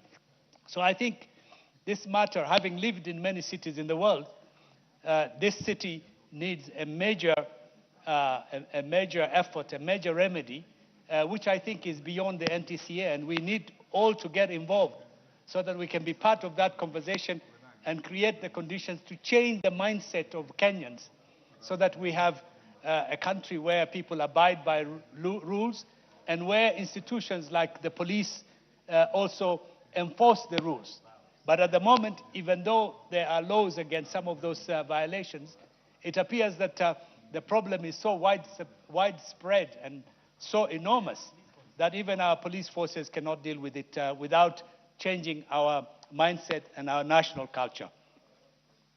Thank you, Hassan. Majority Leader, proceed. It will be taken into account when they respond. Thank you, Honorable Speaker. Honorable Speaker, pursuant to the provisions of Standing Order 44-2A, I rise to present the following statement on behalf of the House Business Committee, which met on Tuesday, 30th June 2026, to prioritize business for consideration during the week. Honorable Speaker, I would like to inform members that the Kamkunji that had been scheduled for Thursday, 2nd July, which is today, to deliberate on stalled housing projects across the country was postponed in your communication, Honorable Speaker, as you said earlier in the week. And when the House resumes on Tuesday, 28th July 2026, it is expected to consider the following business, some of which is listed in today's order paper. Second reading of the following bills: the Books and Newspapers Amendment Bill of 2025, the Competition Amendment Bill of 2026, and the Business Law Amendment Bill, Senate Bill number 51 of 2024. 2 is consideration of motions. The following motions: 1, report on the Kenyan delegation to the 151st Assembly of the Interparliamentary Union, IPU, and related meetings. 2 is the second report on the status of reports on petitions and resolutions. 3, petition regarding the proposal to amend the Consumer Protection Act. 4 is report on the audited financial statements of selected state corporations in the road and transport sector. 5 is a petition on management of hemophilia and other bleeding disorders. And 6, for the report on audited financial statements for the National Government Constituency Development Fund. In conclusion, Honorable Speaker, I wish to thank members for their dedication throughout this very busy first half of the second part of the 5th session, which ends today evening. As we proceed on the short recess, I wish all members a wonderful rest period as they spend time with their families, discharge their parliamentary and constituency or county obligations, and rejuvenate ahead of the resumption at the end of July. Honorable Speaker, the House Business Committee shall reconvene again on Tuesday, 28th July 2026 to schedule business for the rest of the week. I now wish to lay this statement on the table of the House. Thank you, Honorable Speaker. Leader Musa Sirma. Before that, Musa Sirma, just hold. We have in the public gallery Warugara Primary from Madhioya, Muranga. And in the Speaker's gallery, we have Kalalu Girls School from Laikipia East, Laikipia. On my behalf and on behalf of the House, we welcome their teachers and those accompanying them to the House of Parliament. Go on, Musa Sirma. Mr. Pursuant to provision of Section 34(2), as read together with Section 6(1), 8(1), and 23(1), National Government Constituency Development Fund Act Cap 414A, I rise to inform the Honorable House and table a schedule showing the budget ceilings for each of the 290 constituencies for the financial year 2026-2027. Mr. Speaker, the Select Committee on the National Government Constituency Development Fund met with the Acting Chief Executive Officer of the National Constituency Development Fund, NGCDF Board, and received comprehensive briefing on the allocation towards National Government Constituency Development Fund for the financial year 26-27. Mr. Speaker, the committee then considered the approved budget estimates for the financial year 26-27 and the ceilings in accordance with the NGCDF Act Cap 414, which stipulates the mechanism for sharing the allocations. Mr. Speaker, Section 4.1 of the NGCDF Act provides that the annual allocation for the fund shall consist of an amount equivalent to not less than 2.5% of the national government share of revenue, as contained in the annual Division of Revenue Act approved by the National Assembly. Consequently, the National Government Constituency Development Fund has been allocated a total of 61,797,700,000 for the financial year 26-27, representing an increase of 5.1% from the current allocation of 58,797 million. Given the tight fiscal environment and modest increase in this high-performing fund, which has been felt for years, is a step in the right direction towards catalyzing equitable and transformative development intervention across the Republic. Honorable Speaker, pursuant to Section 23(1) of the NGCDF Act, on an amount equivalent to 5%, being 3,089,885,000 has been set aside for the administration and operational expenses of the NGCDF board. Consequently, the total amount available for allocation among the 290 constituencies is 58,707,815,000. Mr. Speaker, the allocation of constituencies has been undertaken in accordance with the formula and criteria under Section 34 of the Act, whereby 75% of the amount is distributed equally among all constituencies. 25% is distributed based on the number of wards in each constituency. Accordingly, the equal allocation component amounts to 44,30,800,250, translating to an equal amount of 151 million per of each constituency. The ward-based allocation component amounts to 14,676,953,750 which has been distributed according to the number of wards in each constituency. Mr. Speaker, the table is appended and attached, which I will table immediately.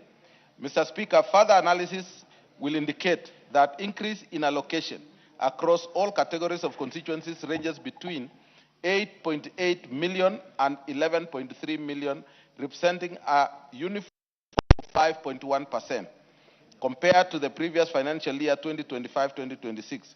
Going forward, the committee will push for higher increment given the development needs the constituencies, and we urge the House to support this endeavor.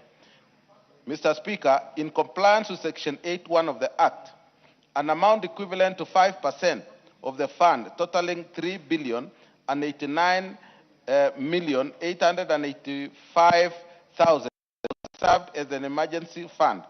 Constituencies which are required to ring-fence these funds and shall not allocate them to projects unless circumstances warrant their utilization under the provision of the Act. Honorable Speaker,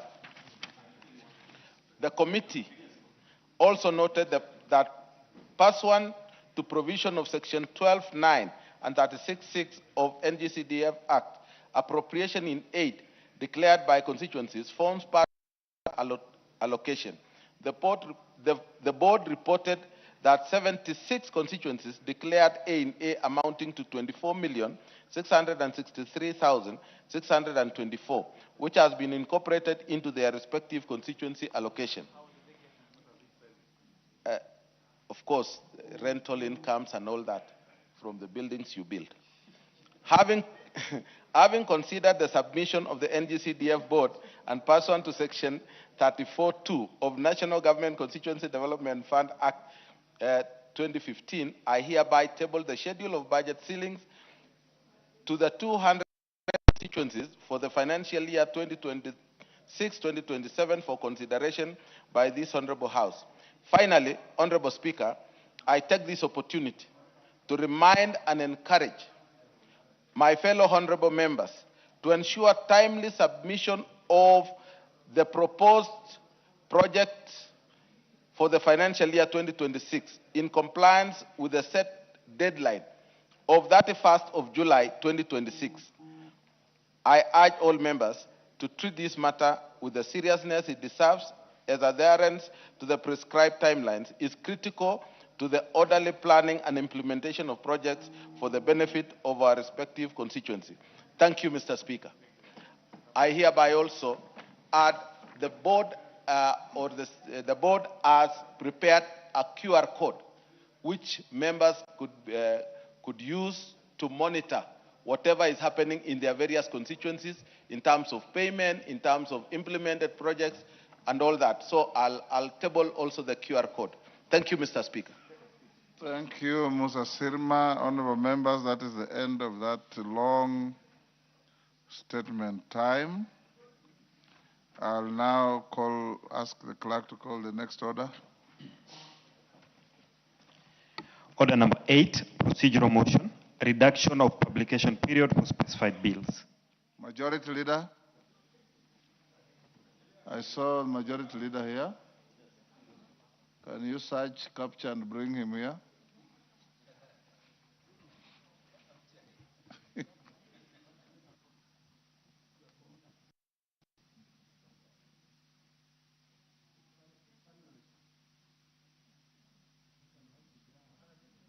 Majority Leader, procedural motion.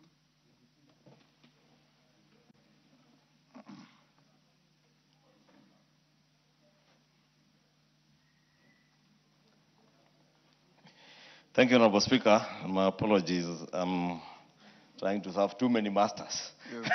Had a small engagement at the back of your... Jesus said you must serve them equally. I am trying to do that. That is why I asked those ones to come behind the chamber there. Honorable Speaker, allow me to move that pursuant to the provision of Standing Order 120, this House resolves to reduce the publication period for the following bills from 14 days to 13 days. One is a Kenya Intellectual Property Bill, National Assembly Bill number 40 of 2026, and two, the Tourism Amendment Bill, National Assembly Bill number 41 of 2026. Honorable Speaker, this is just a procedural motion, and without anticipating anything, Honorable Speaker, that's on the order paper. These bills are also lined up for first reading, and we want to ensure that then we can reduce a publication period to allow these bills to be published and to commence public participation during this recess period. Thank you, Honorable Speaker. I beg to move, and I want to request the Honorable Harry Kombe, Mwalimu Harry Kombe, to second. Yes, Mwalimu. Thank you, Mr. Speaker. I do second. Thank you. Sirma, take your seat. Rosa, take your seat. Honorable members, I propose the question at order number 8, which is that pursuant the provisions of Standing Order 120, this House resolves to reduce the publication period of the following bills from 14 days to 13 days. 1, the Kenya Intellectual Property Bill, National Assembly Bill number 40 of 2026, and 2, the Tourism Amendment Bill, National Assembly Bill number 41 of 2026. Do I put the question? Yes. Honorable members, I now put the question at order number 8, which is that pursuant to the provisions of Standing Order 120, this House resolves to reduce the publication period of the following bills from 14 days to 13 days. 1, the Kenya Property Bill, National Assembly Bill number 40 of 2026, and 2, the Tourism Amendment Bill, National Assembly Bill number 41 of 2026. As members of that opinion say aye. Aye. Will those of the contrary opinion say nay? The ayes have it. Next order. Order number 9, the Parliamentary Powers and Privileges Amendment Bill, Senate Bill number 5 of 2022, second reading, question to be put.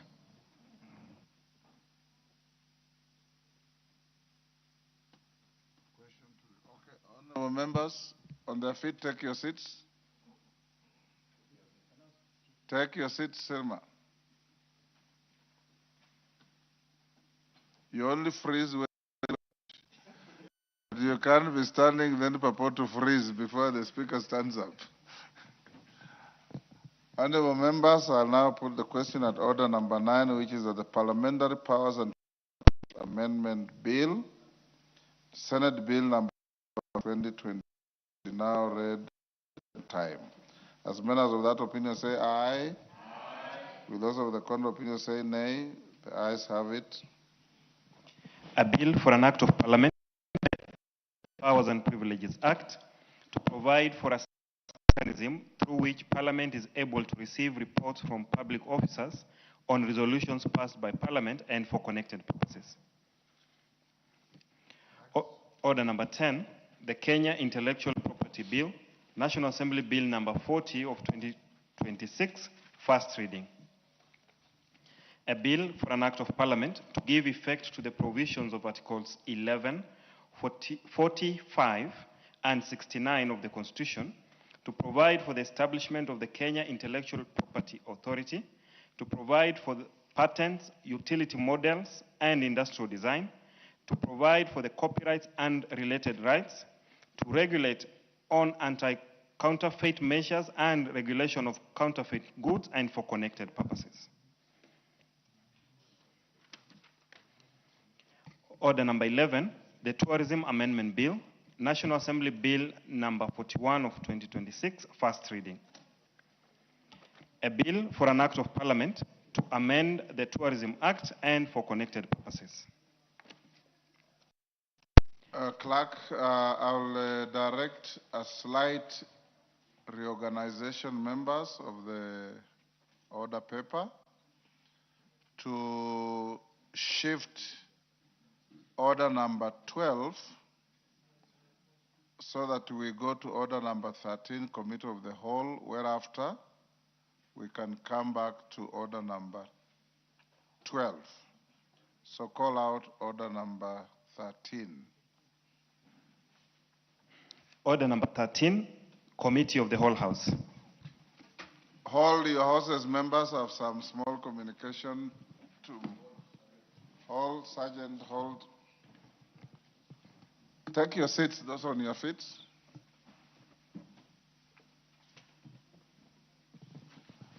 Honorable members, this is a communication on the outcome of harmonization of proposed amendments to the Sovereign Wealth Fund Bill 2026.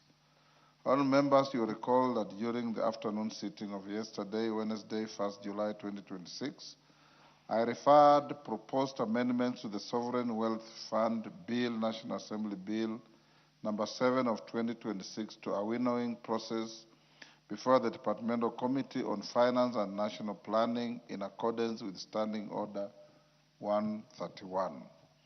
I also directed the committee to undertake the exercise and update my office not later than 10 a.m. today, Thursday, 2nd July 2026, so as to guide on the next steps with regard to the processing of the bill in the Committee of the Whole House. Honorable members, I wish to inform the House that I have since received and approved for tabling the report of the Departmental Committee on Finance and National Planning on the harmonization of the proposed amendments to the Sovereign Wealth Fund Bill 2026. I have already allowed the chairperson of the committee to table the report at order number 5 this afternoon. The report indicates that members who had proposed to the bill, namely the Honorable Carole Omondi MP, the Honorable John Kagusha MP, the Honorable Dr. Wilberforce Oundo MP, the Honorable Mark Mwenje, CBS MP, the Honorable Justice Kemei MP, the Honorable Robert Mbui, CBS MP, and the Honorable Gitonga Mukunje MP participated in the winnowing process. The leader of the majority party also participated in that process. I wish to commend the committee for expertly shepherding the harmonization process. I also commend the leader of the majority party and the 7 members who had proposed amendments to the bill for appearing before the committee to prosecute their requests. Honorable members, I have confirmed that following consultations, all members yielded their proposals to be taken up by the Departmental Committee on Finance and National Planning. Notably, the member for Suba South, the Honorable Carole Omondi, MP, who had proposed the deletion of all clauses of the bill, which would have resulted to defeat of the bill in its entirety, found it appropriate to abandon that course. The import of his proposal would have amounted to throwing away the baby with the bathwater. Honorable members, given the consensus, I approved publication of a supplemental order paper for today's sitting to include the harmonized proposed amendments to the Sovereign Wealth Fund Bill 2026. Honorable members, you will note that the proposed amendments are now in the name of the chairperson of the Departmental Committee on Finance and National Planning. The amendments will therefore be prosecuted in the usual manner in the Committee of the Whole House under Order number 13. The House is accordingly guided, and I thank you. Honorable members, will you now be upstanding?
Honorable members, all the honorable members, we are now in the Committee of the Whole House for the Sovereign Wealth Fund Bill, National Assembly Bill number 7 of 2026. Members, this is a long bill. and I wish to request the chairperson of the committee to be very attentive, members be attentive, so that we're able to move as fast as we can. So let's go ahead. Clauses 3 and 4. Members, I propose the question that clauses 3 and 4 be part of the bill, and because the two of them have no amendments, I put the question that clauses 3 and 4 be part of the bill. Will another opinion say aye? Will another opinion say nay? Ayes have it. Clause 5. Members, I propose the question that clause 5 be part of the bill, and this is an amendment by the chairperson of the Committee of Finance and Planning. Honorable Chair, I beg to move that clause 5 be amended as per the order paper.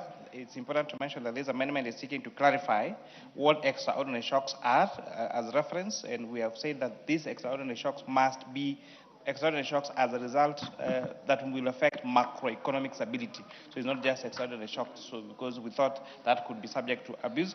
And it's good to appreciate, we also received amendments from Honorable Undo, Honorable Mwenje, Honorable Carol in this particular clause, which you agreed on last evening under the winnowing process as guided by the Speaker. I propose the question that clause 5 be amended as proposed by the chairperson of the Finance and Planning Committee.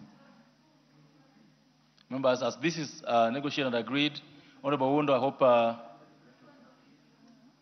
what has been said is the position. Thank you,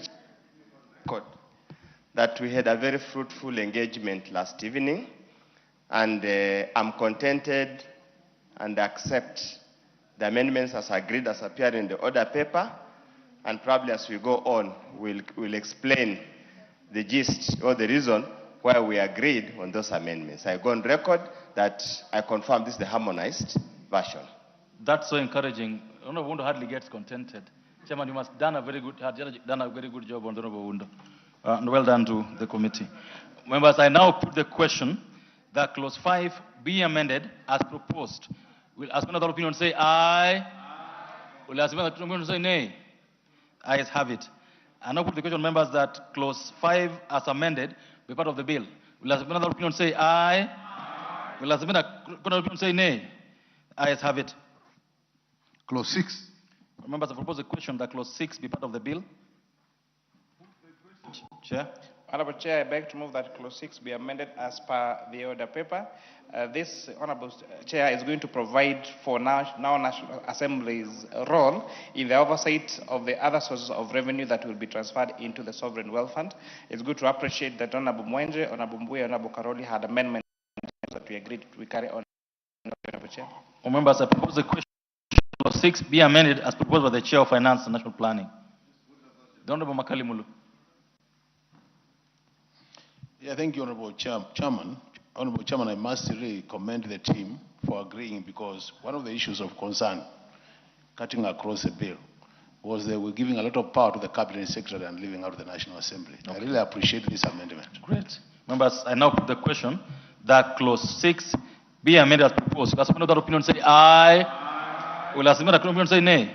Ayes have it. I now put the question, members, that clause 6 as amended be part of the bill. Will another opinion say aye? Will another opinion say nay? Ayes have it. Clause 7. Members, I propose a question that clause 7 be part of the bill, and because there's no amendment to it, I put the question that clause 7 be part of the bill. Will another opinion say aye? Will another opinion say nay? Ayes have it. Clause 8. Members, I propose a question that clause 8 be part of the bill. Mover. Honorable Chair, I beg to move that clause 8 be amended as per the order paper. Honorable Chair, this amendment is seeking to provide clarity on the total allocations to each component. As currently drafted, the bill gave the CS, the Cabinet Secretary, discretion to determine proportions into each of the three components. It's important to mention that Honorable Undo, Honorable Mwenje, Honorable Kakushi, Honorable Mbuye, and Honorable Karoli had amendments to this clause that we agreed on. Honorable Chair, just for a minute, I think it's very important to notify this House that we did prescribe now in law that 30% of the amount that is being collected from in the holding account shall be transferred into the future generations component. So we are guaranteeing that of all that will come into the fund, Honorable Speaker, 30% of this must be reserved for future generations, so that our children's children can also found the wealth that we created for them, Honorable Chairperson. Thank you, Honorable Undo.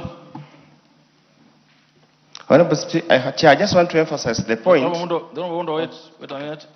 Members, I propose a question that clause 8 be amended as proposed by the chair. Honorable Wundo. I just also to join my colleague in putting this very clear that we deliberated and agreed. There's a future generation, there's current generation. When is the future? The future starts now as we speak, and it will continue to come. In any case, whatever we're investing now, we're investing for the future. So generally, there is a very good harmony. There shouldn't be any chaos of Thank you. Thank you, I support. Remember, I propose the question that clause 8 be amended as proposed. As one of the opinion say aye. As many opinion say nay. Ayes have it. Members, I now put the question that clause 8 as amended be part of the bill. As many other opinion say aye. As many other opinion say nay. Ayes have it. Clauses 9 and 10. Members, I put the question that clauses 9 and 10 be part of the bill, and because there's no amendment to the same, I put the question that clauses 8 and 9, 9 and 10 be part of the bill. As many other opinions say aye. As many other opinions say nay. Ayes have it. Clause 11. Members, I propose the question that clause 11 be part of the bill. Mover. Honorable Chair, I beg to move that clause 11 be amended as per the order paper. This amendment is seeking to enhance prudent use of these resources by specifically requiring that their withdrawal must be subject to approval by the control of budget. In any withdrawal or transfer from the subvention component, this will further align with Article 228 of the Constitution. The bill further provided that transfer to the subvention component will cease when the component grows to 10 billion shillings. This, we felt, was too prescriptive, and we noted that the target could easily be surpassed. It's important to appreciate that we received good feedback and amendments that were proposed by Honorable Undo, Honorable Kogushi, Honorable Karoli on this particular amendment. Thank you, Honorable Chair. All members, I propose a question that clause 11 be amended as proposed. Duro Makali Mulu. Yeah, Honorable Chairman, another good amendment. Honorable Chairman, it's important that any money being withdrawn from our consolidated fund should be approved by the control of budget for purpose of monitoring the expenditure, Honorable Speaker. So this is another good one. And I also like the idea of removing the 10 billion because that was quite also restrictive. Thank you. All members, I put the question now that clause 11 be amended as proposed. Will as another opinion say aye? As another opinion say nay? Ayes have it. Members, I now put the question that clause 11 as amended be part of the bill. As another opinion say aye. As many the court opinion say nay. Ayes have it. Clause 12. All members, I propose the question that clause 12 be part of the bill. Mover. Honorable Chair, I beg to move that clause 12 be amended as per the order paper. Honorable Chair, again, we received a lot of feedback on this particular clause from Honorable Undo, Honorable Justice Kimei, and Honorable Karoli. This amendment, as proposed in the order paper, is seeking to clarify that the strategic infrastructure investment component will not finance projects similar to those that are being financed by the National Infrastructure Fund Act, as was approved just a few weeks by this House. Honorable Chair, thank you. Members, I propose the question that clause 12 be amended as proposed by the chair. The Honorable Justice. Chair, I want to confirm that as much as I had an amendment to this clause, the position taken by the Finance Committee Chair, I wholly agree with it.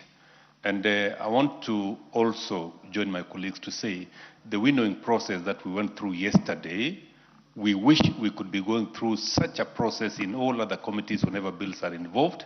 They reduce the time of lawmaking, and they bring about, agreement, consensus whenever a bill is being done.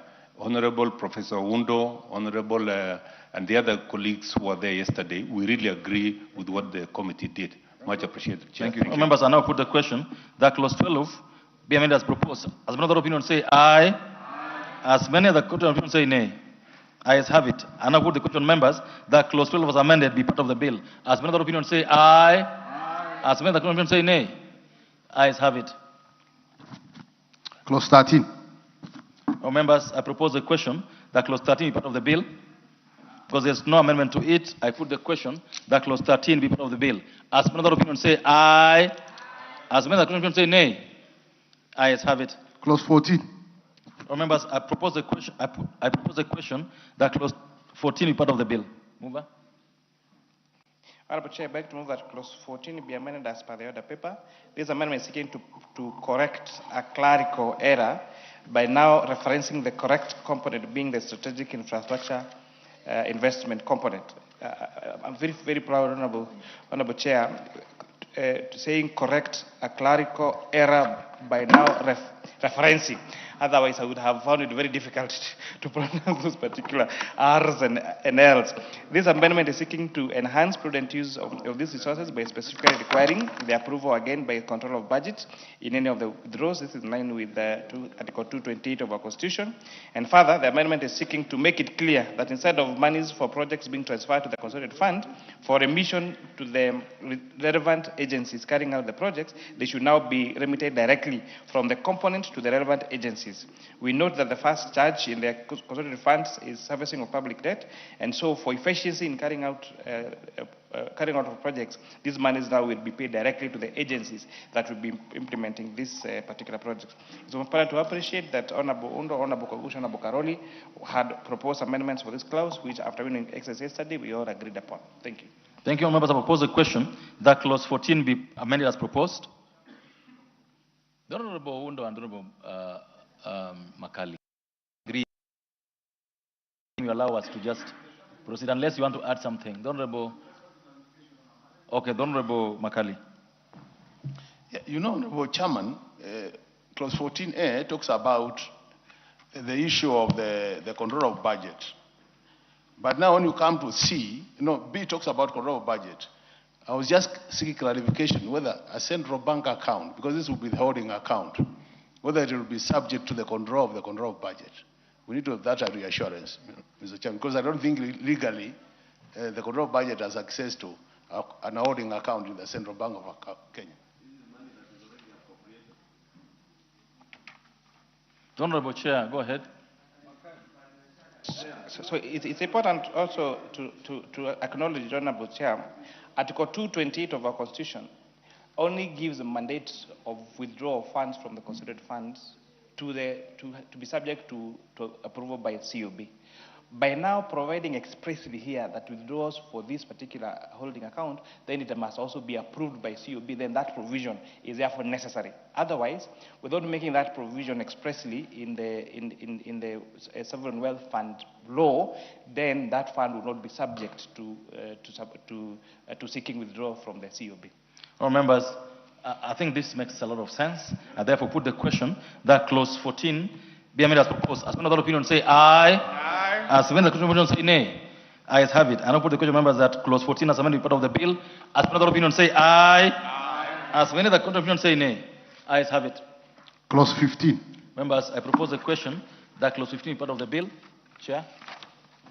Honorable Chair, I beg to move that clause 15 be amended as per the other paper. There's amendment seeking to ensure that infrastructure investments under the future generations component are carried out to support future generations. Members, I beg to move, Honorable Chair. I propose a question that clause 15 be amended as proposed. I think this is very straightforward. Members, I have therefore put the question that clause 15 be amended as proposed. As another opinion say aye. Aye. As many that could opinion say nay. Ayes have it. I now put the question that clause 15 as amended be part of the bill. Say aye. As many of the court of opinion say nay, ayes have it. Clause 16. Remember, as clause 16, I propose the question that clause 16 be part of the bill. Because there's no amendment, I put the question that clause 16 be part of the bill. As many of the opinion say aye. As many of the court of opinion say nay, ayes have it. Clause 17. I propose the question, members, that clause 17 be part of the bill. Chair. Honorable Chair, I beg to move that clause 17 be amended as per the order paper. This again is going to provide clarity that and authority that any withdrawals from the subvention component fund must also be subject to approval by the control of budget. And we had amendments proposed by Honorable Undo, Honorable Kogusha, Honorable Karoli, and Honorable Mukonji on this particular clause, which we agreed upon winnowing. Thank you. Members, I propose a question that clause 17 be amended as proposed by the Chair, Finance and Planning Committee. I put the question, Honorable Mukonji. Thank you. Thank you, Honorable Chair. And I want first to congratulate the Chair of Finance for getting a better route to solve the issue of amendments through having a sitting as a committee with the members of, having these amendments. Honorable Chair, one of the biggest challenge that I was seeing in this bill is the issue of oversight. Honorable Chair, we were looking at how to make this House, the controller of budget, and everybody that is supposed to know how these monies are being spent, Honorable Chair, to exactly know whether they can be misused. Honorable Chair, we fully agreed with the committee and its amendment that, Honorable Chair, all withdrawals of these monies must be approved by the controller of budget. So, Honorable Chair, we don't move very far away from oversight. Honorable Chair. Thank you. Thank Members, I therefore put the question that clause 17 be amended as proposed. Will another opinion say aye? Will those opinion say nay? Ayes have it. I now put the question that clause 17 as amended be part of the bill. Will another opinion say aye? Those of the contrary opinion say nay. Ayes have it. Order. Order. The Honorable Clauses 18, 19, 20, 21, 22, 23, 24, 25, and 26. Members, I propose the question that clauses 18, 19, 20, 21, 22, 23, 24, 25, and 26 be part of the bill. And because there are no amendments to them, I now put the question that clauses 18, 19, 20, 21, 22, 23, 24, 25, 26 be part of the bill. As another opinion say aye. As many of the opinion say nay. Ayes have it. Clause 27. Members, I propose the question that clause 27 be part of the bill. Chair. Honorable Chair, I beg to move that clause 27 be amended as the order paper. This amendment is seeking to ensure that the fund investment policies that are developed by the board must be approved by Cabinet and the National Assembly, so that we make sure that the National Assembly has proper oversight, Honorable Speaker, Honorable Chairperson, on this particular fund. It's important to appreciate that the Honorable Mwenje, the Honorable Leader of Minority, the Honorable Mbui, had proposed amendment to this particular clause, which we agreed upon winnowing. I propose a question that clause 27 be amended as proposed by the Chair of Finance and Planning Committee. The Honorable Mwenje, is that you?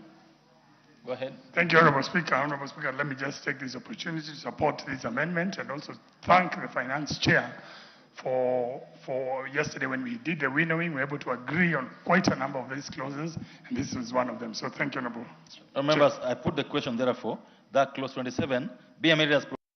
Opinion say aye. As many of the opinion say nay. Ayes have it. I now put the question, members, that clause 27 as amended be part of the bill. As many of the opinion say aye. As many of the opinion say nay. Ayes have it. Members, I propose the question that part of the bill, and because it's an amendment, I put the question that clause 28 be part of the bill. As many of the opinion say aye. As many of the opinion say nay. Ayes have it. Clause 29. All members, I propose the question that clause 29 be part of the bill. Chair, clause 29 be part of the bill. Go ahead. So, Honorable Chair, I beg to move that clause 29 be amended as per the order paper. This amendment is seeking to provide for an opportunity for the youth in serving as chairperson or members of the board by reducing the number of years served in senior management leadership. Chairperson, we calculate, if we carry this amendment, that want to serve as a chairperson of or a member of the board, if you needed 10 years of continuous management experience, then that means you may not have anybody there who is anywhere between 30 years of age. That means it's only be those that will only get a chance to serve the board. So by reducing this number of years from 10 to 5, then that was going to give an opportunity to young people across the country to serve as a chairperson of the board. Members, I propose the question that clause 9 be amended as proposed by the Chair of Finance Planning Committee.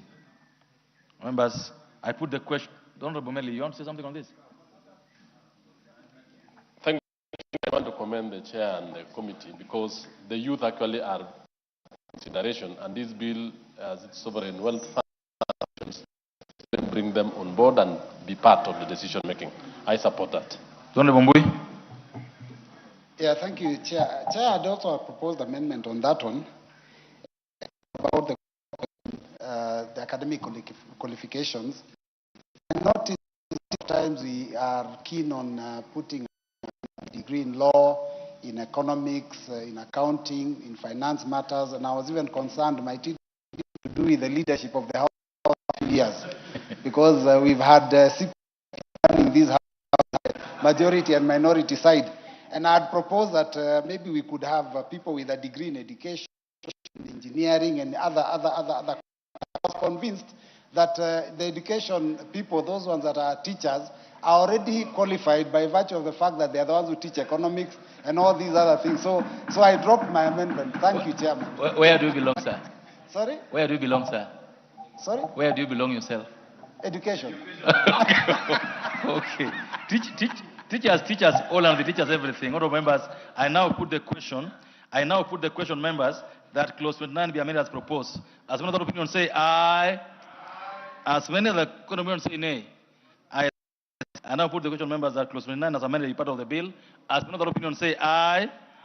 As many other opinions say nay. Ayes have it. Clauses 30, 31, 32, 33, and 34.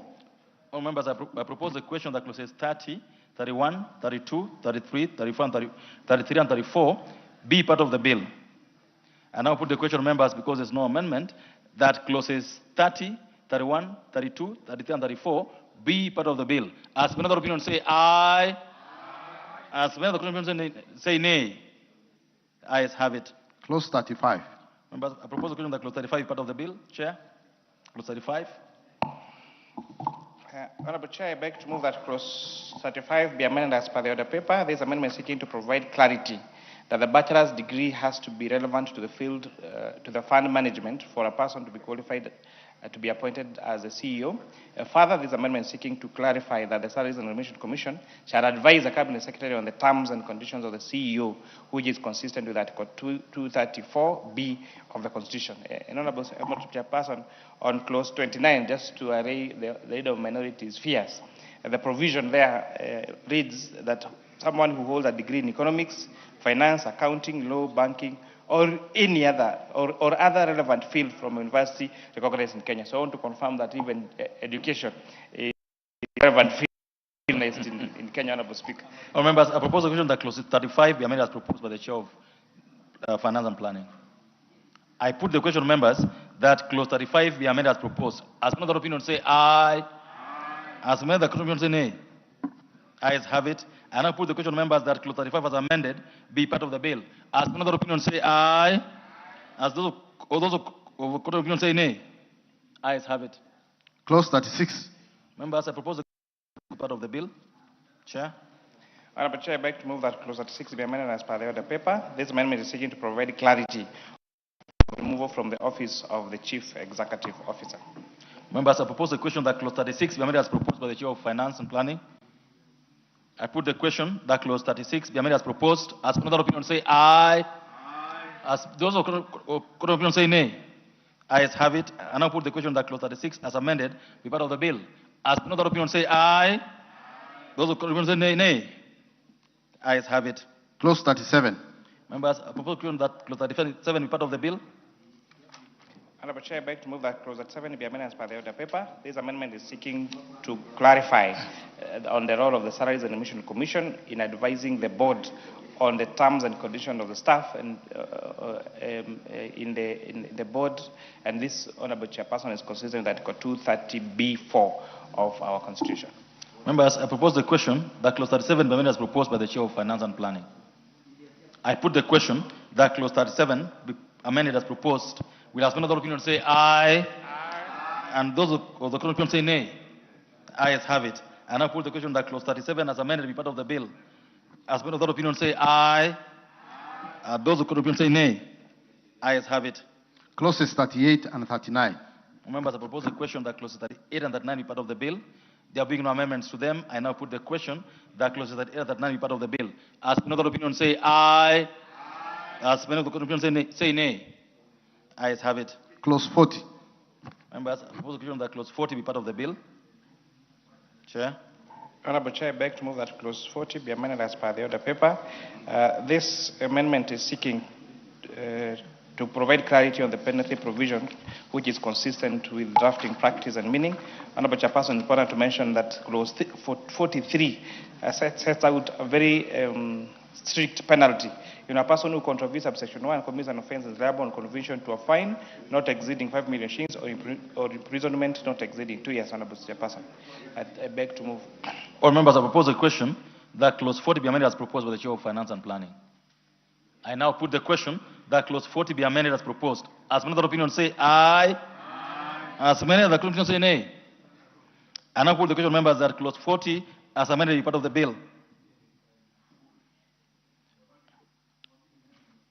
I'll take that again. All members, I now put the question that clause 40 be amended as proposed. Will as other opinions say aye?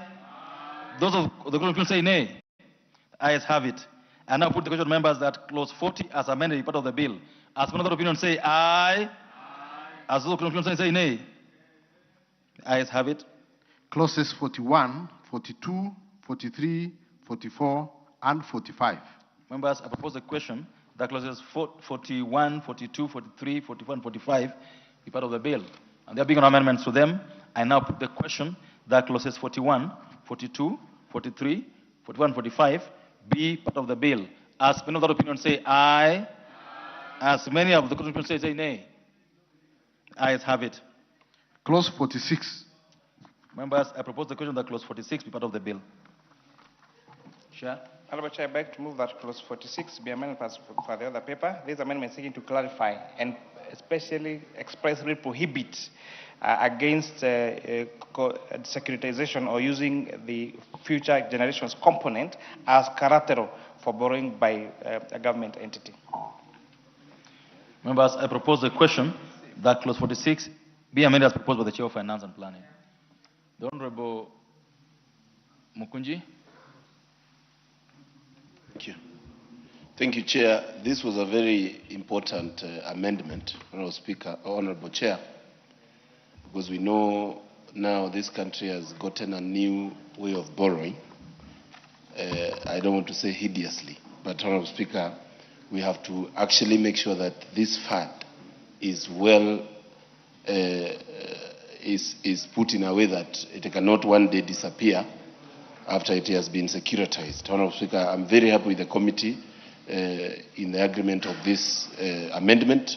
Honorable Speaker, we should do the same to a number of other funds that have been passed by this House to ensure the regime cannot come and clear them out, Honorable Speaker. Thank you. Thank you, Honorable Mayaka.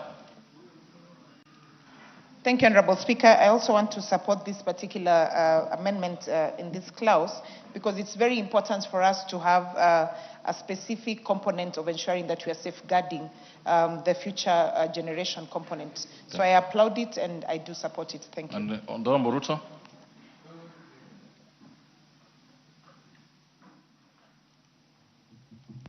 Chair, thank you so much. I also want to support this. It's a good move to ensure that the spirit of this particular bill, which seeks to utilize our natural resources with a definite timing in terms of depletion for the purpose of now and the purpose of tomorrow.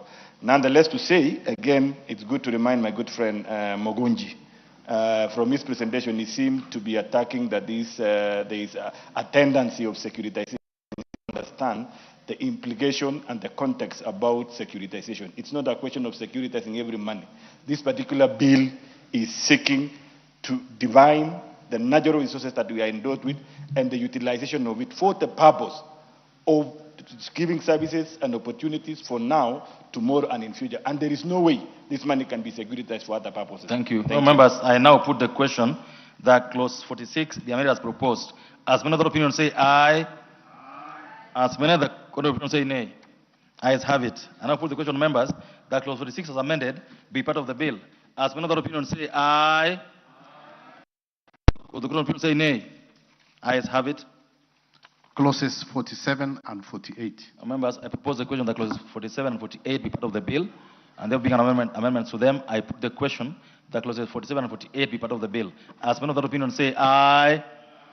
Or the opinions say nay. Ayes have it. Clause 49. Members, I propose the question that clause 49 be part of the bill. Mover. Honorable Chair, I beg to move that clause 49 be amended as per the order paper. This particular amendment is clerical as it just seeks to align with the title under paragraph 6, which reads investment fund manager and not investment manager. Honorable Kagushia and Honorable Karori had the similar amendment which he carried on after winnowing. Members, I propose a question that clause 49 be amended as proposed. These clerical members, I put the question that clause 49 be amended as proposed. As another opinion say aye. As another opinion say nay. Ayes have it. And now put the question that clause 49 as amended be part of the bill. Will as another opinion say aye. Will as another opinion say nay. Ayes have it. Clause 50. Members, I propose the question that clause 50 be part of the bill. There being no amendment, I now put the question that clause 50 be part of the bill. As another opinion say aye. As many other opinions say nay. Ayes have it. Clause 51. Members, I propose the question that clause 51 be part of the bill. Mover. Clause 51, mover. Thank you, Honorable Chair. Honorable Chair, I beg to move that clause 51 be amended as per the order paper. This amendment is seeking to align the period of submitting the financial statements with the provisions of the Public Finance Management Act from 6 months to 3 months, and that the financial statement shall be consolidated for each of the components. Members, I propose the question 1 be amended as proposed by the Chair of Finance and Planning. I now put the question, members, that clause 51 be amended as proposed. As another opinion say aye. As many other opinion say nay. The ayes have it. Members, I now put the question that clause 51 as amended be part of the bill. As another opinion say aye. As many other opinion say nay. Ayes have it. Clause 52. Members, I propose the question that clause 52 be part of the bill.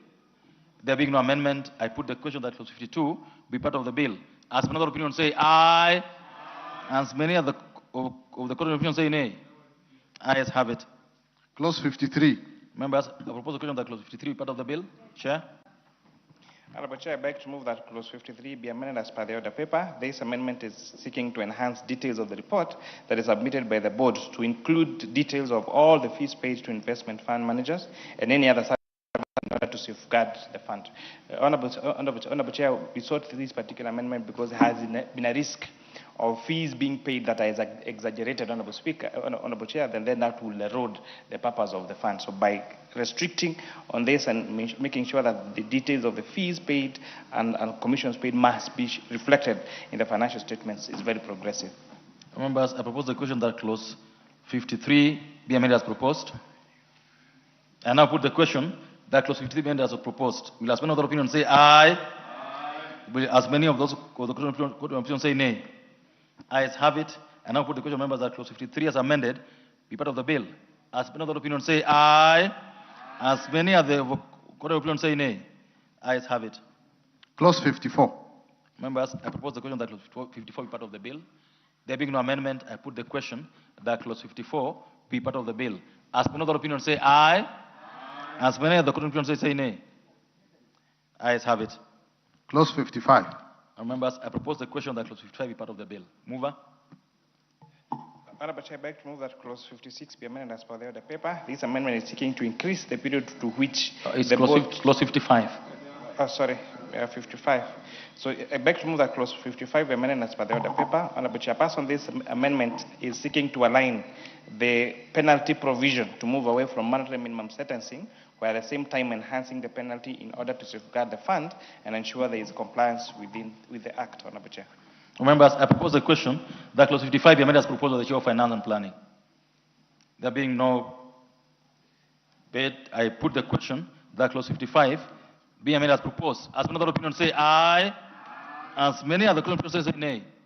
Ayes have it. And now put the question that clause 55 as amended be part of the bill. As many other opinions say aye.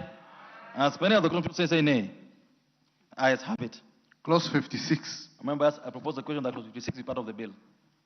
Honorable Chair, I beg to move that clause 56 be amended as per the order paper. This amendment is seeking to increase the period to which the board shall submit a report to the fund, the report of the fund to the National Treasury for transmission to the Auditor General and subsequently to the National Assembly from 1 month to 3 months before the general election. This is, Honorable Chair, to cater for a period within which the National Assembly goes sine die.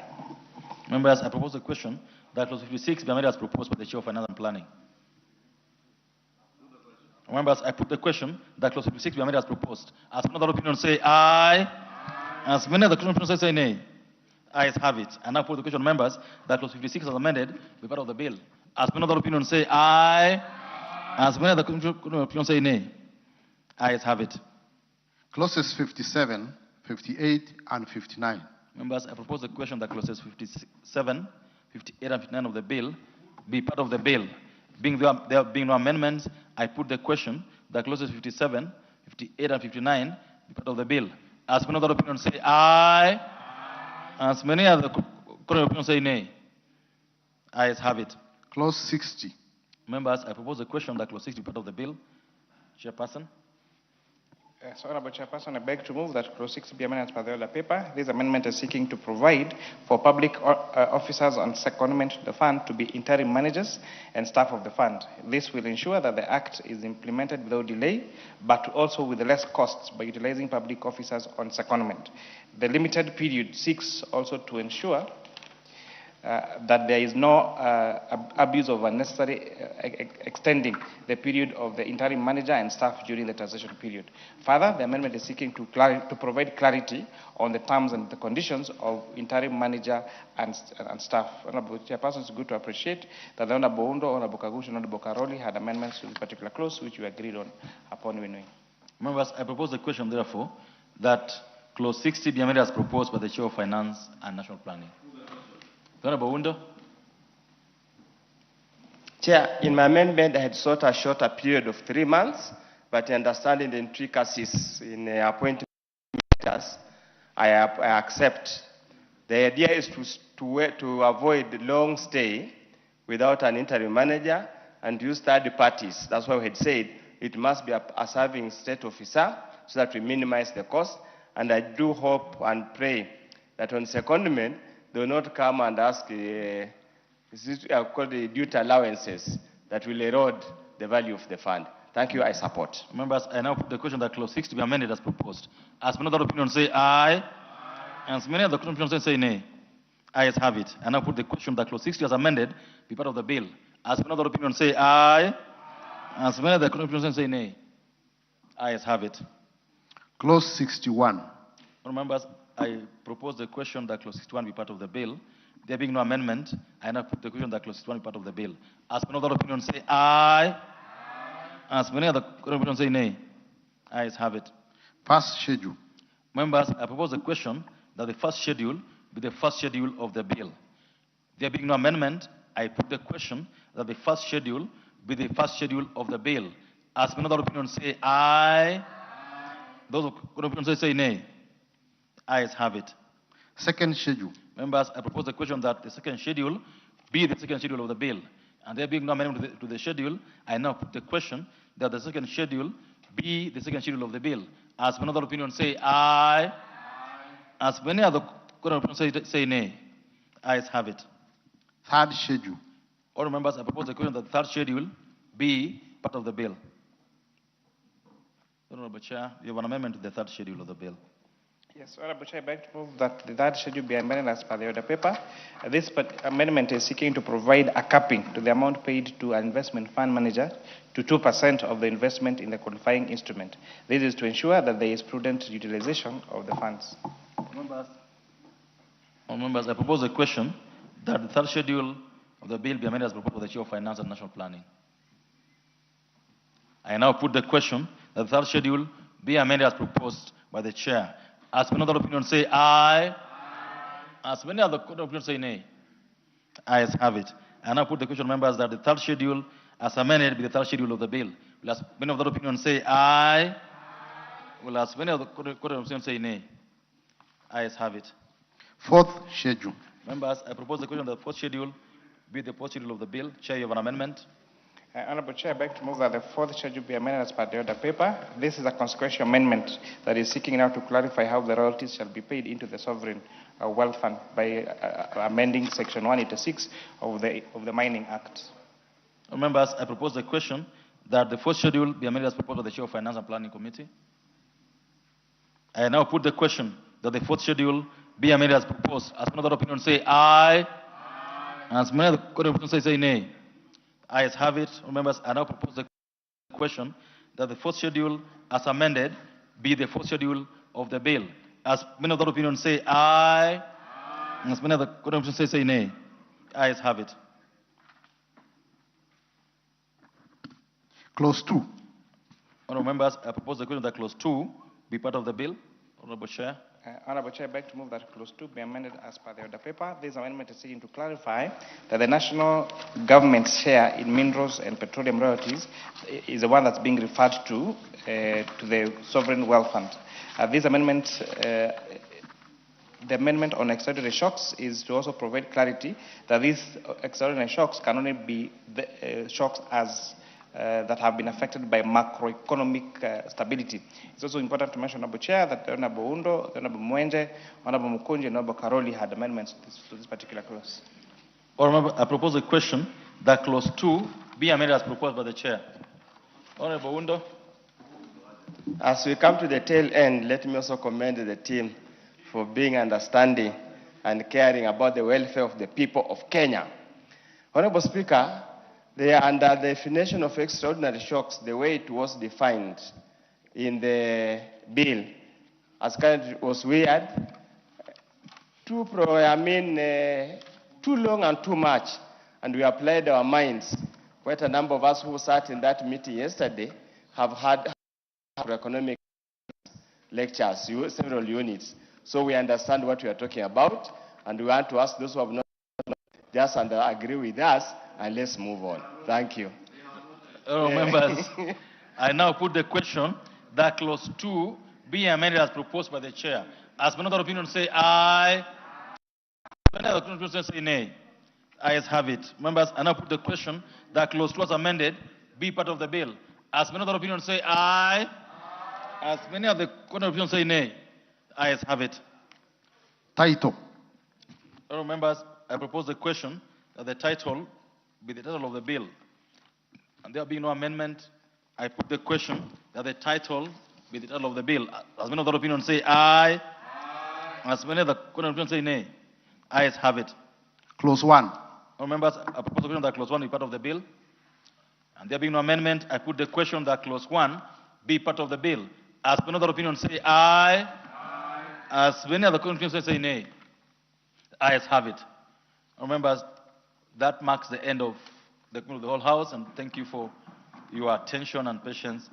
I now, and the beginning of the new Kenya, where winnowing becomes the order of the day, and members agree. Honourable members will agree with you that towards the tail of Parliament, this often works and works very well for all of us. I now call upon the mover of the bill to move the same for reporting. Honourable Chairperson, I beg to move that the committee do report to the House its consideration of the Sovereign Wealth Fund Bill, National Assembly Bill number 7 of 2026, and its approval thereof with amendments. Members, I now put the question, which is that the committee do report to the House its consideration of the Sovereign Wealth Fund Bill, National Assembly Bill number 7 of 2026, and its approval thereof with amendments. As many of the opinions say aye, as many of the opinions say nay. Ayes have it.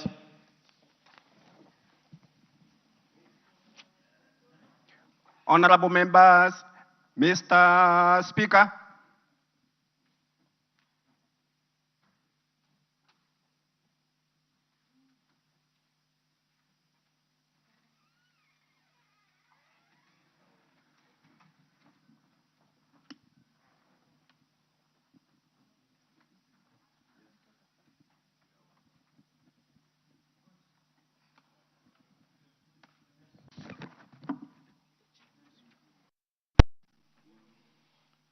Chairman.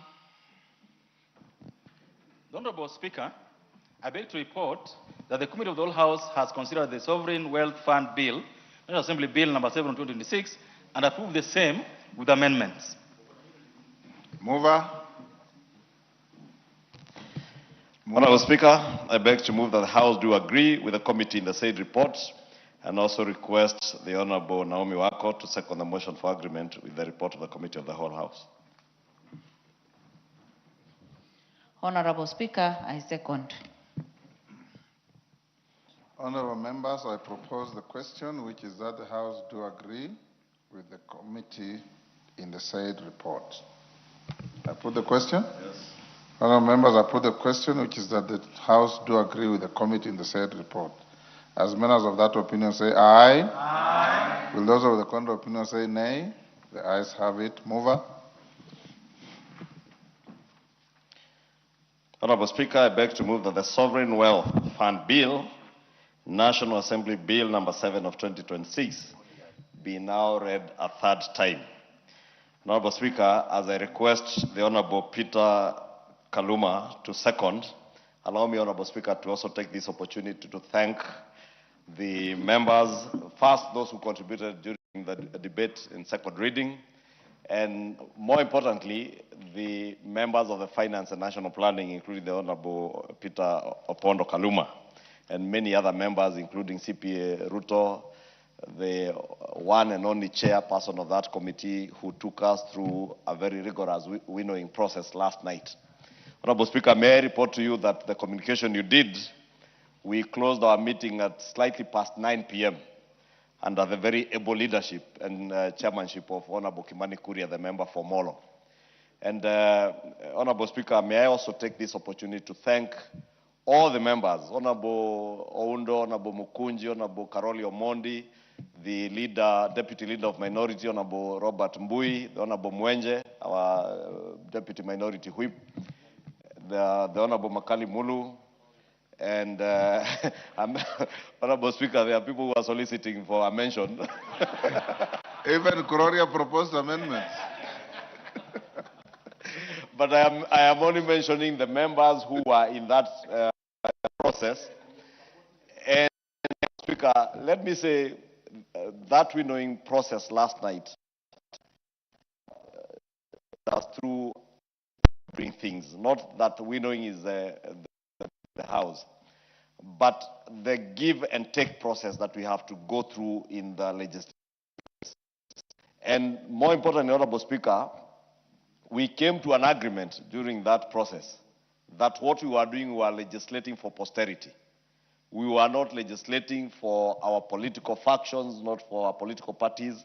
And even those in the opposition agreed that what we are doing was for the best interest of the people of Kenya.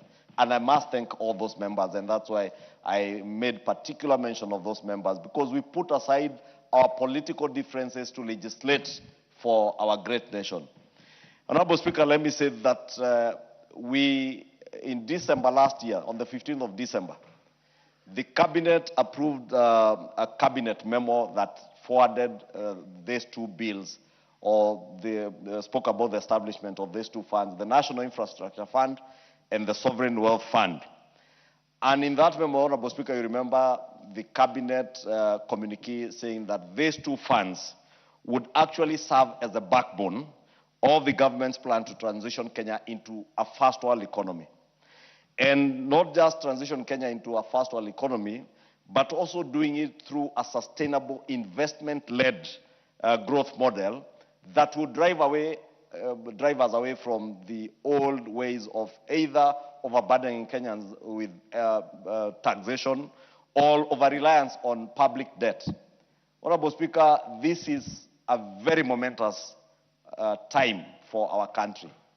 The of this bill signifies that transition from a time where we over-relied on public debt, relied on burdening Kenyans with taxation, to an investment-led growth. And the establishment of these two funds, Honorable Speaker, will now properly set our nation onto the path of transitioning our nation from a third world or a growing middle-income economy into a first world nation, Honorable Speaker. Honorable Speaker, to the naysayers, let me say this, Honorable Speaker. When we crafted our manifesto in 2022, and I know many people have accused President William Ruto of telling lies, when President William Ruto said that and reaffirmed that we shall implement the Kenya Kwanza manifesto page by page, sentence by sentence, from comma to full stop, and implement this manifesto entirely. The National Infrastructure Fund, the Sovereign Wealth Fund were part of the manifesto. The transition from NHS, universal health coverage, and SHA was part of that manifesto. Honorable Speaker, our passage of this bill today is further implementation of the manifesto, which, Honorable Speaker, we have. And you remember the long nights that we spent in Karen, the office, official residence, crafting this manifesto, even the sovereign wealth You fund. remember there's a day we sat for. And these are things, Honorable Speaker, that Kenyans may, but they have not come. They are not opportunistic bills just finding their way into Parliament. They are well thought through processes that would augment our nation and move its economy to a first world economy, Honorable Speaker. Therefore, I must thank even those who are in the executive who have made sure that we are indeed implementing our manifesto as we sold it to the people of Kenya. Honorable Speaker, today we can proudly say that when in December 2025, that communique from the cabinet said that these two funds, once established, will set us on the motion of transitioning us to a first world nation and moving us towards an investment-led growth away from the public debt ridden and taxation burdens that are being put on Kenyans over the years. It sounded like it's neuroscience, Honorable Speaker. You remember, towards the end of the year, when the President spoke during the State of the Nation address, he spoke of an ambitious 5 trillion investment-led growth of moving our country forward. And many people thought it was just talk. And he said that for every shilling that we generate, we can leverage on that and raise another. And he said that within the next few months, we shall be disposing of shares in Safaricom, in Kenya Pipeline, and that will guarantee us the first 3 trillion shillings. Honorable Speaker, I am so proud today, as a leader in this country, that we have seen that come to fruition. Yesterday, Honorable Speaker, or the day before, if I am not wrong, money for the Safaricom, 350 billion, together with the of Kenya Pipeline, the 250 billion or so shillings from Safaricom and the 106 or so billion shillings is now securely in the National Infrastructure Fund. That gives us the capital to now raise a further 3 trillion shillings so that the investment-led growth that was seen as just talk becomes a reality, Honorable Speaker. The challenge is upon us as leaders that even as we legislate, and that's why I commended the members who sat with us throughout the night, last night, under the able chairmanship of Kimani Kuria. Honorable Speaker, I noted that that is the first departmental committee meeting I have attended in the last 3 years. And Kimani Kuria told me he was very proud that the first departmental committee meeting I attend is under his chairmanship. But of course, when you have such a brilliant chair, Honorable Speaker, Honorable Undo has just commented here that there was a macroeconomic class last night, and he was fortunate, as much as a very good teacher, to also learn a few things on extraordinary shocks to economies around the world. But Honorable Speaker, let me not be too wordy, but I was saying I am very proud of this 13th National Assembly. Very proud of all the members of this House. That notwithstanding the political grandstanding we have out there, we can come together and legislate on a matter that touches on the lives of each and every Kenyan. Not now, Honorable Speaker, because this Sovereign National Wealth Fund, is speaking to the current and future generations. That is why we have a foreign, in this Sovereign Wealth Fund, that is why we have a future fund that speaks to future generations, Honorable Speaker. And therefore, Honorable Speaker, let me say that our history, or our space in the history of this nation is very secure, especially with the establishment of these two funds. And I want to ask all of us that even as we pass this bill, that the onus again is on us to ensure that the funds that we have set up, we offer proper and meaningful oversight, so that all these funds go to secure the future of our nation and transition us to that first world status that we have all envisioned. But we envisioned that first world status, Honorable Speaker, for many years since independence. But we were overtaken by others because we were afraid of doing the right thing. I must thank President William Ruto because he has not been afraid of the insults.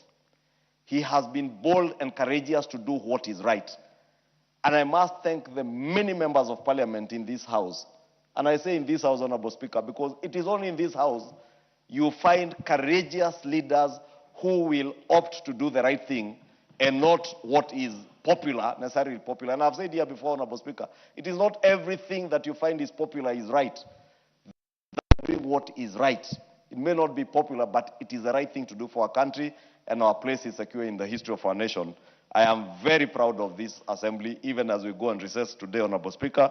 We have truly earned that recess, truly. And I will have a very restful recess these 3 weeks, Honorable Speaker, even as we do other things for our constituents.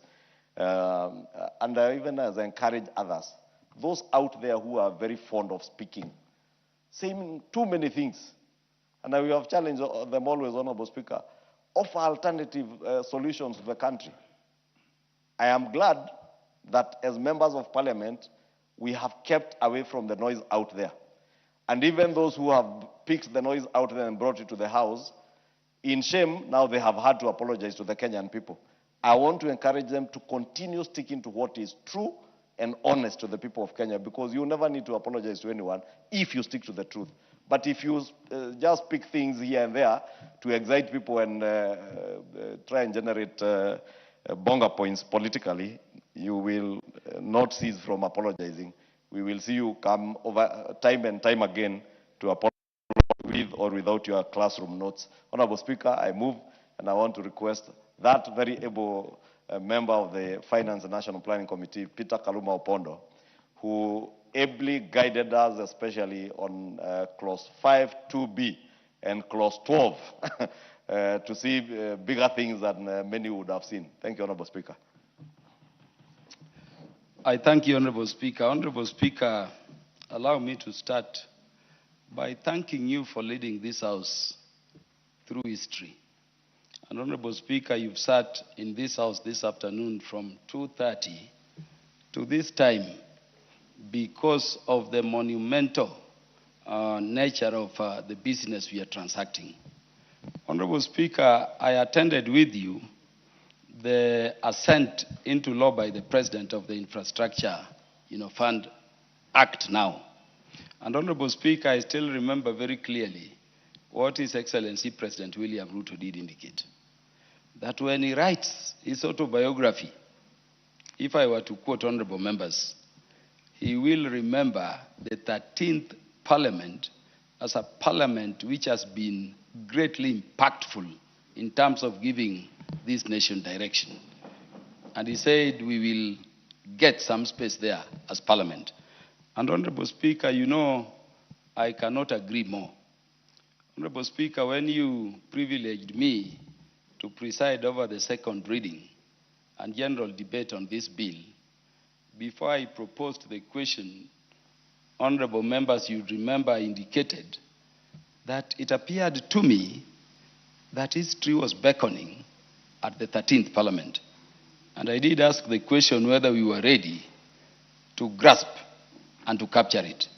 And Honorable Speaker, I was making that question, proposing the question and making that statement after I had the majority leader move and after I had our very sharp, gifted chairman of the committee in charge of finance and national planning, my brother, the Honorable Kuria Kimani, elaborate on the purposes of this law.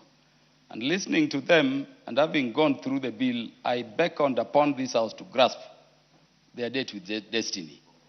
Honorable Speaker, if there is something to remember my role in the House 4, and my best day in this House 4, it is the debate which surrounded this bill. And I asked Kenyans to review the answer, review the videos. I was shocked at how passionate the leadership of this House, the representatives of the people here, are concerned about the country. Honorable Speaker, what does this bill do? In three things, this is how we have met destiny, this is how we have met history. Honorable Speaker, we were with you here when COVID struck.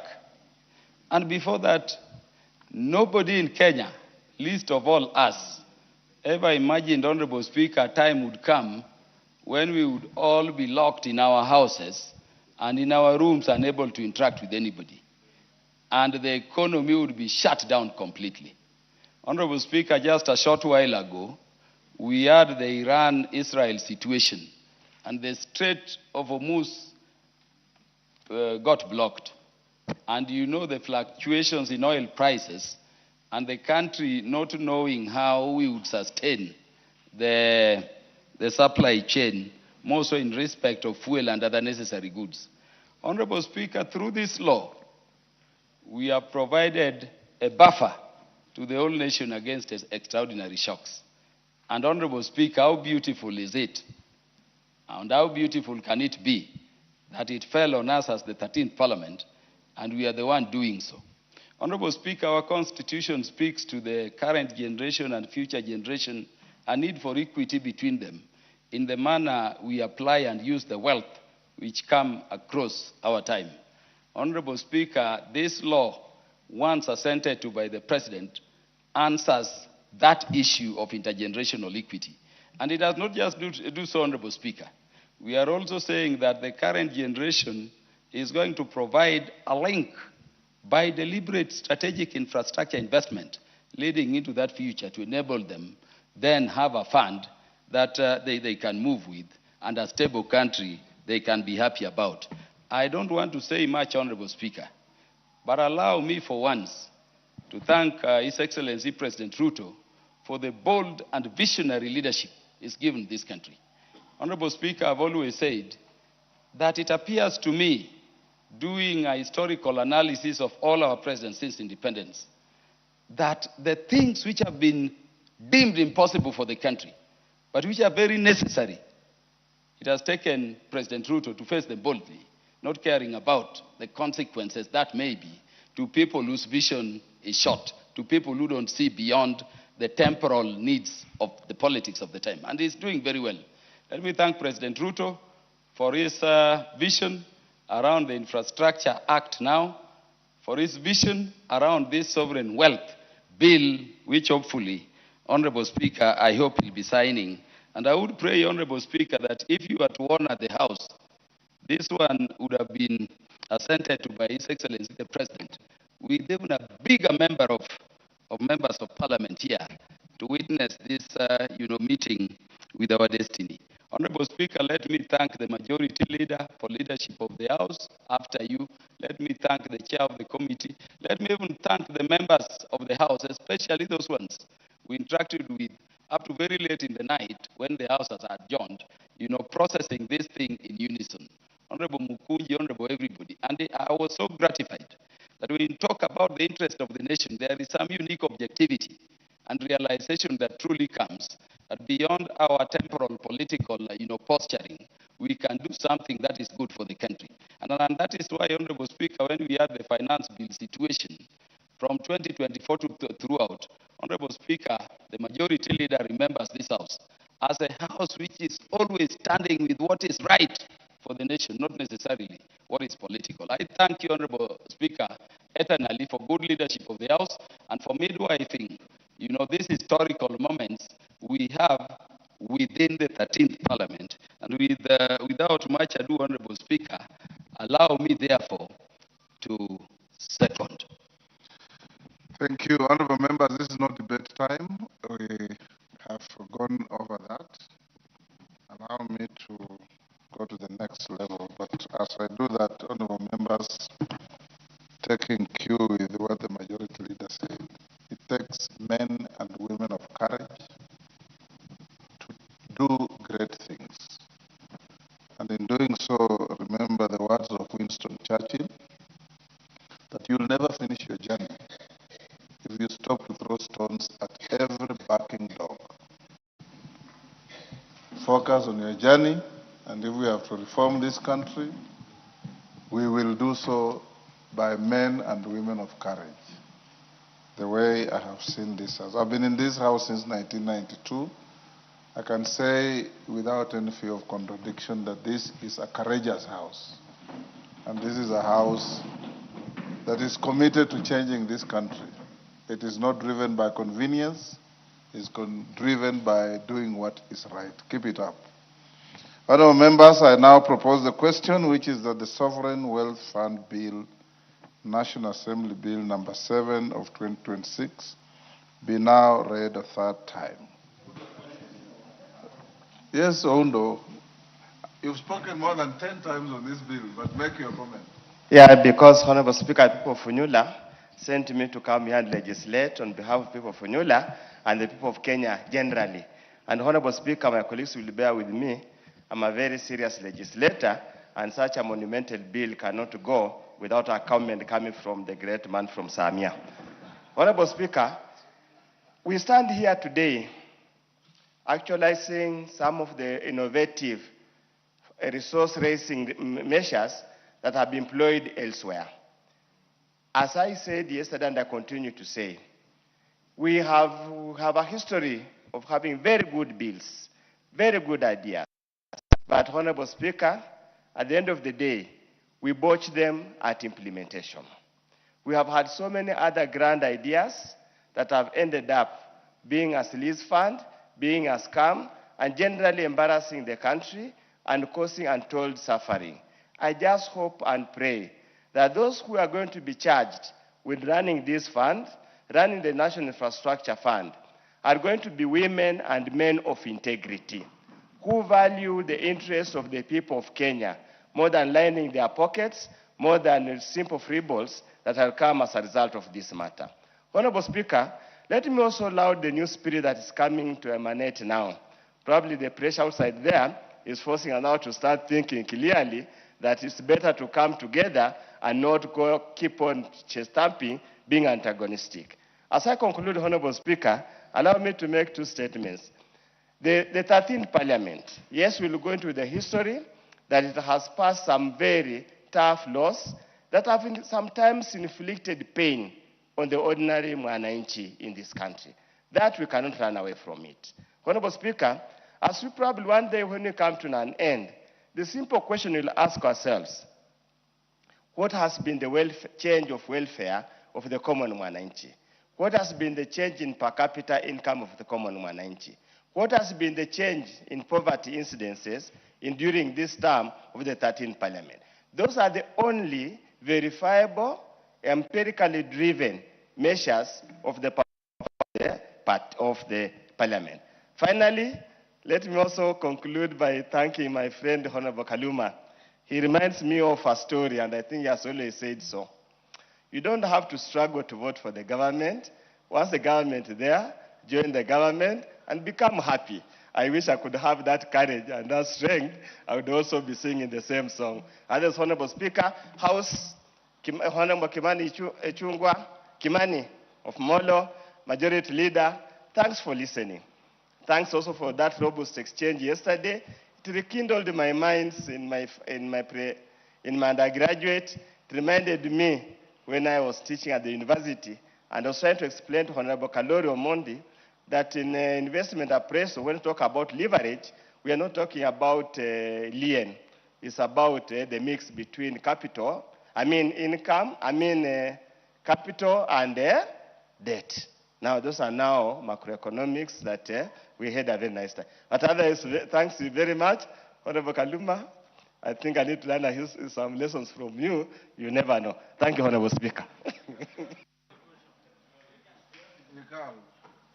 Yes.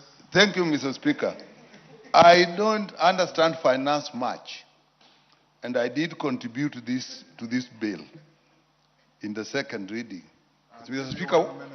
Mr. Speaker, what I know and what I understood, that this bill is going to make a great contribution in saving us from debt. And I think that is important. Mr. Speaker, I also know that many people are afraid that when you create funds because of corruption, it will be misused. But I end up by saying we cannot live in fear. We handle corruption and do what we think is right. They say in my place that if there's a chicken thief in the village doesn't stop keeping chicken. You just look for the thief, catch the thief, and keep the kitchen. I support. Yes, Kimani? So, Honorable Speaker, I know I've spoken to this matter, but I wanted to specifically thank you, Honorable Speaker, because of your leadership. And what you ordered us yesterday to do for winnowing, we were able to have a very conductive meeting yesterday, running up to late in the evening. We were also able to talk to and to listen to each other on these particular matters. And Honorable Speaker, that's when even the members realized that even most of the amendments that they were proposing to make, we already carried those amendments in our committee report. So I think this also helped us reduce the exchanges that we see, for example, at the Honorable Speaker. And of course, to also thank my leader, the leader of the Majority Party, for again joining us and all the great ideas that he brought to the harmonization of all this process, Honorable Speaker. But lastly, Honorable Speaker, as we talked about political companionship and people trying to overnight becoming clever, Honorable Speaker, I enjoyed contributions on this bill from many members who had read clauses on this bill, Honorable Speaker. But yesterday evening, we were treated to economic hubris, of some people who just come and just throw economic terms here and there without any reference to anywhere in the bill, Honorable Speaker. And I think Kenyans should now watch very closely how members contribute to this particular piece of legislation, not just talking big words, what in economics we call economic arrogance or economic hubris, or need to say nothing for the entire conversation, Honorable Speaker, just to appear to the gallery that you are a smart economics. But now, far from it, from the content, Honorable Speaker, you raise a zero content. I thank you, Honorable Speaker, and I thank all the members that supported these particular amendments and for the great meeting we had yesterday, and again for your able leadership and that of the majority. I thank you. Kunji? Thank you, Honorable Speaker. And Honorable Speaker, I am very proud that this bill has gotten where it has gotten today. Honorable Speaker, I was one of the most keen person on this bill. Simply, Honorable Speaker, Honorable Speaker, is because it is touching on very serious matters that I feel I'm passionate about, which is basically, Honorable Speaker, wealth of this nation and how to ensure the wealth we have serves the current and the future, Honorable Speaker. Honorable Speaker, this is one of the bills that makes this House look as it is considering the welfare of our people. As Honorable Speaker, our motto says, for the welfare of the society and the just government of the people. Honorable Speaker, we have not reinvented the wheel. It's actually something that has happened in many places. Honorable Speaker, you read across, you'll see the scandals that have come out of the Sovereign Wealth Fund, from Malaysia to Kuwait to Egypt. Honorable Speaker, we just want to keep a keen eye. But also encourage the country by quoting success stories. Talk about Norway, I fully agree, Denmark, Speaker. Sweden, Finland. Yes. Those are shining examples in the skies of the world.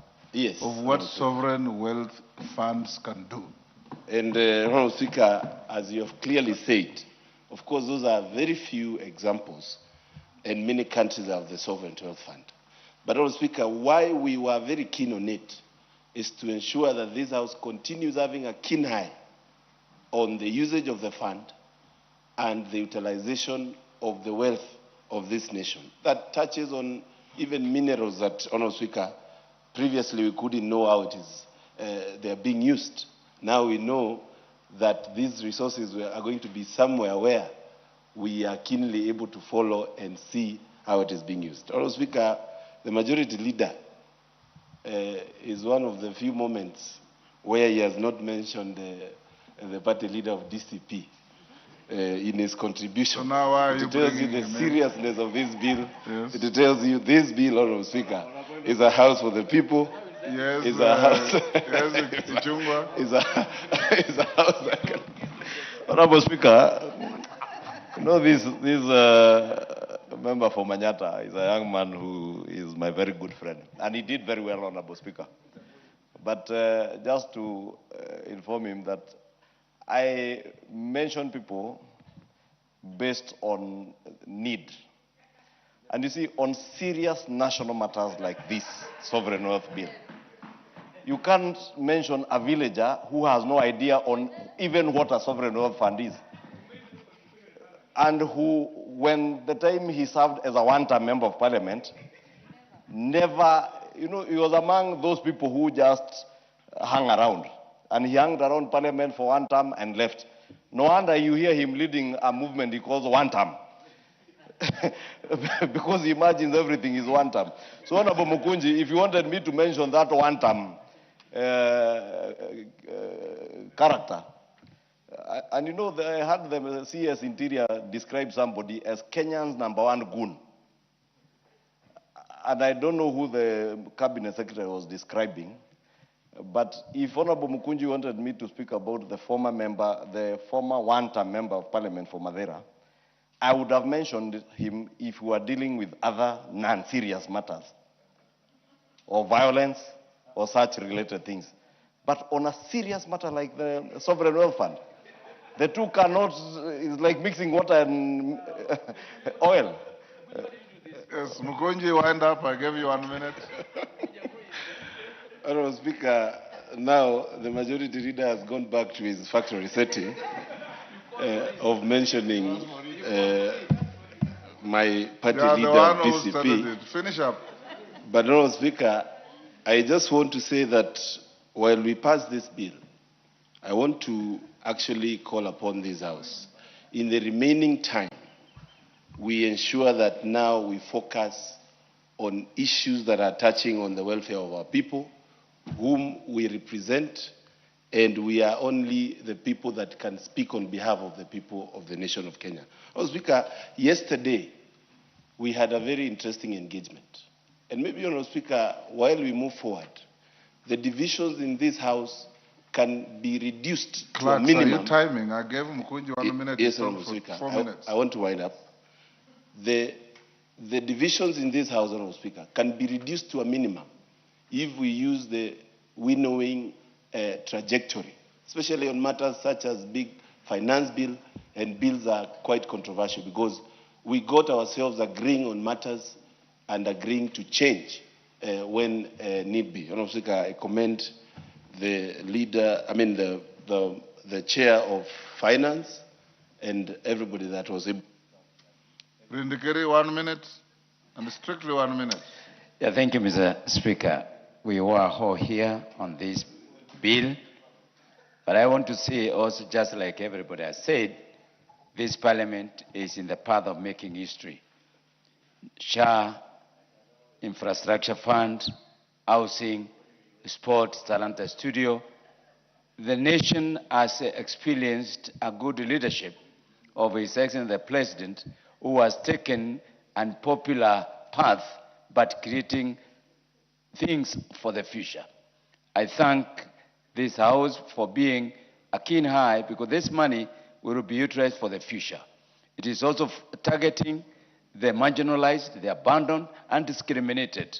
So I think, Mr. Speaker, we want to really to thank you, being the supreme body, leader of this House, and the majority leader, of course, who has made sure that the people who have been doing politicking have been stopped for the first time, also as part of the history. Thank you, Honorable Speaker. I also want to join my colleagues to really applaud this piece of legislation, which is very important in our country. It is a landmark legislation that is not only looking at the current, but also infrastructural investment, as well as the future generation. Honorable Speaker, we keep doing very landmark legislations in this House, and I want to applaud fellow members for that. Honorable Speaker, I also just want to say to my colleague, my senior, the Honorable Oundo, that the government, the broad-based government, is doing a lot of good things, and we are willing to shake his hand if he unclenches his fist. Thank you. Last, Chematia. Thank you so much, Mr. Speaker. I also want to add You have a minute. Join my colleagues in supporting this very important bill and thank the Chair, Finance, for the good work. Mr. Speaker, considering that this country is in high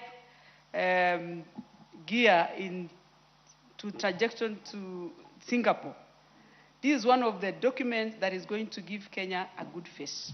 And more so, Mr. Speaker, we are relying so much in the best governance of the President William Ruto. And he has given us the opportunity as members of parliament to do good legislative bills. This is going to give Kenya the best wealth to build this country to be in the first phase and the first world status. Thank you. Kororia, is this your maiden speech? I've never heard you speak here.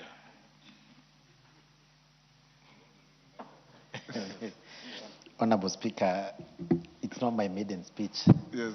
I've made several other speeches when Go you're ahead, not go present. ahead. It's with a light touch. Thank you. Go ahead, go ahead. Thank you, Honorable Speaker. When you want to speak, ignore those who are talking to you. Oh, yeah, yeah. Pay attention to the speaker. Yeah. Yes.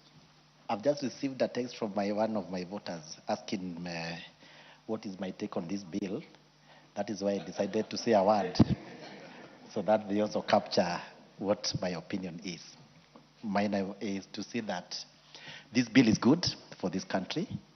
And also, when you mentioned about you being in this house from 1992, Honorable Speaker, I've sat here and started asking myself, what was happening with the other presidents and the other governments? If this bill is coming to life today in 2026 from 1992, Honorable Speaker, I think the members who are serving that in the parliament should be awarded and given a medal, because all the presidents or the parliaments did not make to bring Kenya to where it is right now. I gave you 1 minute and it's over. Give him half a minute to finish. Let me. I was distracted, Honorable Speaker. Yeah. So thank you very much. You remember I had told you, you'll never finish your journey if you stop to throw stones? Yes. At every barking dog. Thank you very much, Honorable Speaker. Yes, Melly? Thank you, Mr. Speaker. Mr. Speaker, I want the rights to join my colleagues and, more importantly, the Chair and the Finance Committee for the good work that was done. The Sovereign Wealth Fund is actually one way in which this country is going to raise resources for the much needed development that we have. Two, Mr. Speaker, I want to give you and the leadership of the House a lot of thanks, because not only in this bill, but a number of bills that you've shown a lot of wisdom, Solomonic rulings, especially issues that are a bit controversial, but we have managed to win them through. Thirdly, Mr. Speaker, the President himself, who is a very courageous man, has not been doing things for popularity purposes. He has been doing it for posterity and for the future of this country. Sovereign Wealth Fund has even a portion for the youth and the future generations. This is a rare bill and historical, and we as a House, we are going to be part of a chapter in the annals of this country. I support. Thank you. Last, Mary Emase, you've been... Thank you, Honorable Speaker. I also join my colleagues in congratulating the Finance Committee and all the members who have contributed. This is a very important bill, Honorable Speaker, very timely. In fact, it's overdue.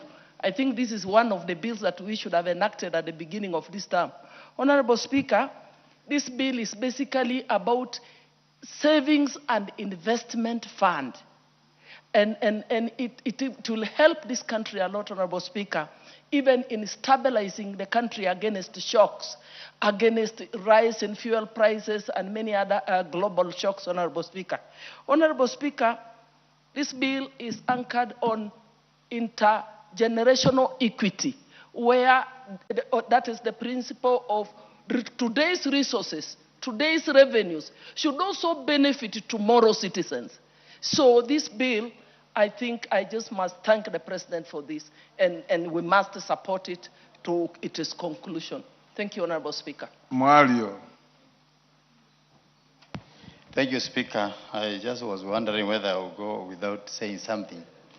This bill, By wondering, you are spending the minutes of this bill is very progressive, and I want to say that it is a very good vision that the President had brought in this House, so that we can eat 60% and save 40%, especially for the future generation that will be there when we shall not bear. So I support.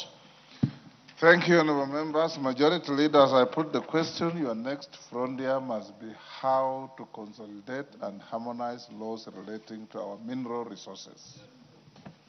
That is where this wealth will come from.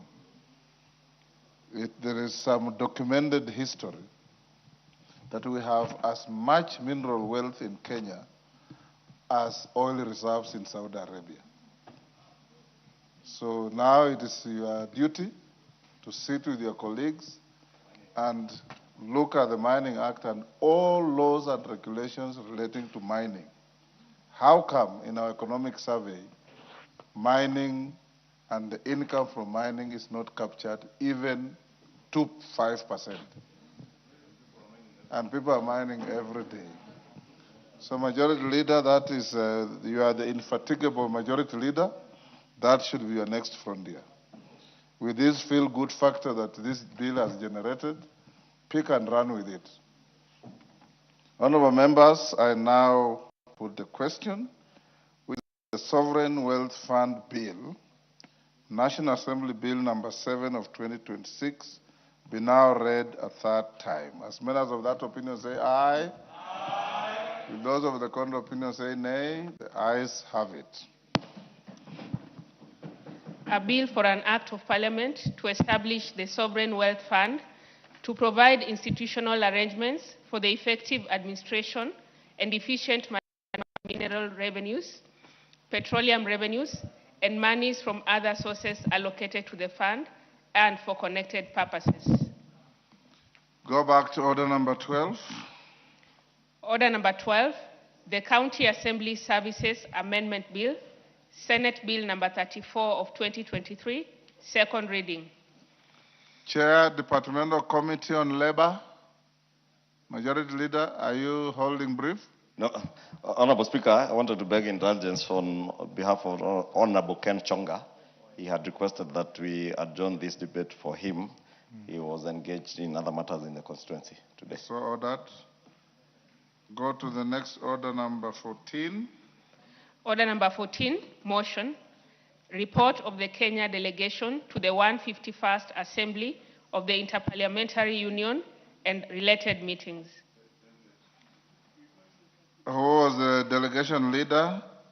Not Millie Odhiambo is out of the country, I'm aware. She's in Paris. So motion stayed. Order 15. Order number 15, motion, second report on the status of reports on petitions and resolutions. Chairman, Committee on Implementation, Raval Wanjala is absent. Motion stayed. Next. Order number 16, motion, consideration of a petition regarding the proposal to amend the Consumer Protection Act. Chair, Public Petitions, Karemba, absent. Motion stayed. Next. Order number 17, motion, report on the audited financial statements of selected state corporations in the roads and transport sector. Chair, Public Investments Committee on Commercial Affairs and Energy, absent. Motion stayed. Next. Order number 18, motion, consideration of a petition on the management of hemophilia and other bleeding disorders. The Chair, Health is here, but we had consulted with him and the Majority Leader that this is a special petition by a special group of people, of Kenyans, who I will be happy to have it debated after inviting them to sit in the gallery so that they can hear the outcome and the production of their industry. So we'll stay until after recess. Next. Order number 19, the Books and Newspapers Amendment Bill, National Assembly Bill number 47 of 2025, second reading. Chairperson, Parliamentary Broadcasting and Library Committee. Who is that? Is that Epuyo Nanok? Is absent. Motion stayed. Next. Order number 20, motion, fourth report on audited financial statements for the National Government Constituencies Development Fund. Chairperson, Decentralized Funds Accounts Committee. Is that Mulyungi? Not here. Motion stayed. Next. Order number 21, the Business Laws Amendment Bill, Senate Bill number 51 of 2024, second reading. Majority Leader, are you ready to move this? Honorable Speaker, we had actually adjourned debate on this bill under order number 21 and also the one of debate, yes. under order number 22, pending some pending work that the committee was working on, and would request that we adjourn the two bills until the committee finalizes on that over the recess period. So order number 21 and stayed. 22. Order number 22. Order number 22, the Competition Amendment Bill, National Assembly Bill number 4 of 2026, second reading. For the same reasons, order number 22 stayed. Honorable members, will you now be upstanding? Honorable Pareo, be upstanding. Honorable members, having exhausted the business on the order paper of today, I want to wish all of you a fruitful recess of 3 weeks where you are expected to go and fraternize with your constituents, attend to your families, and be patriotic in every undertaking, because you need to count on all of you to keep this country safe and united. Honorable members, it is now 6:17 p.m. Tuesday, the House will now adjourn until Tuesday, 28th July 2026 at 2:30 p.m.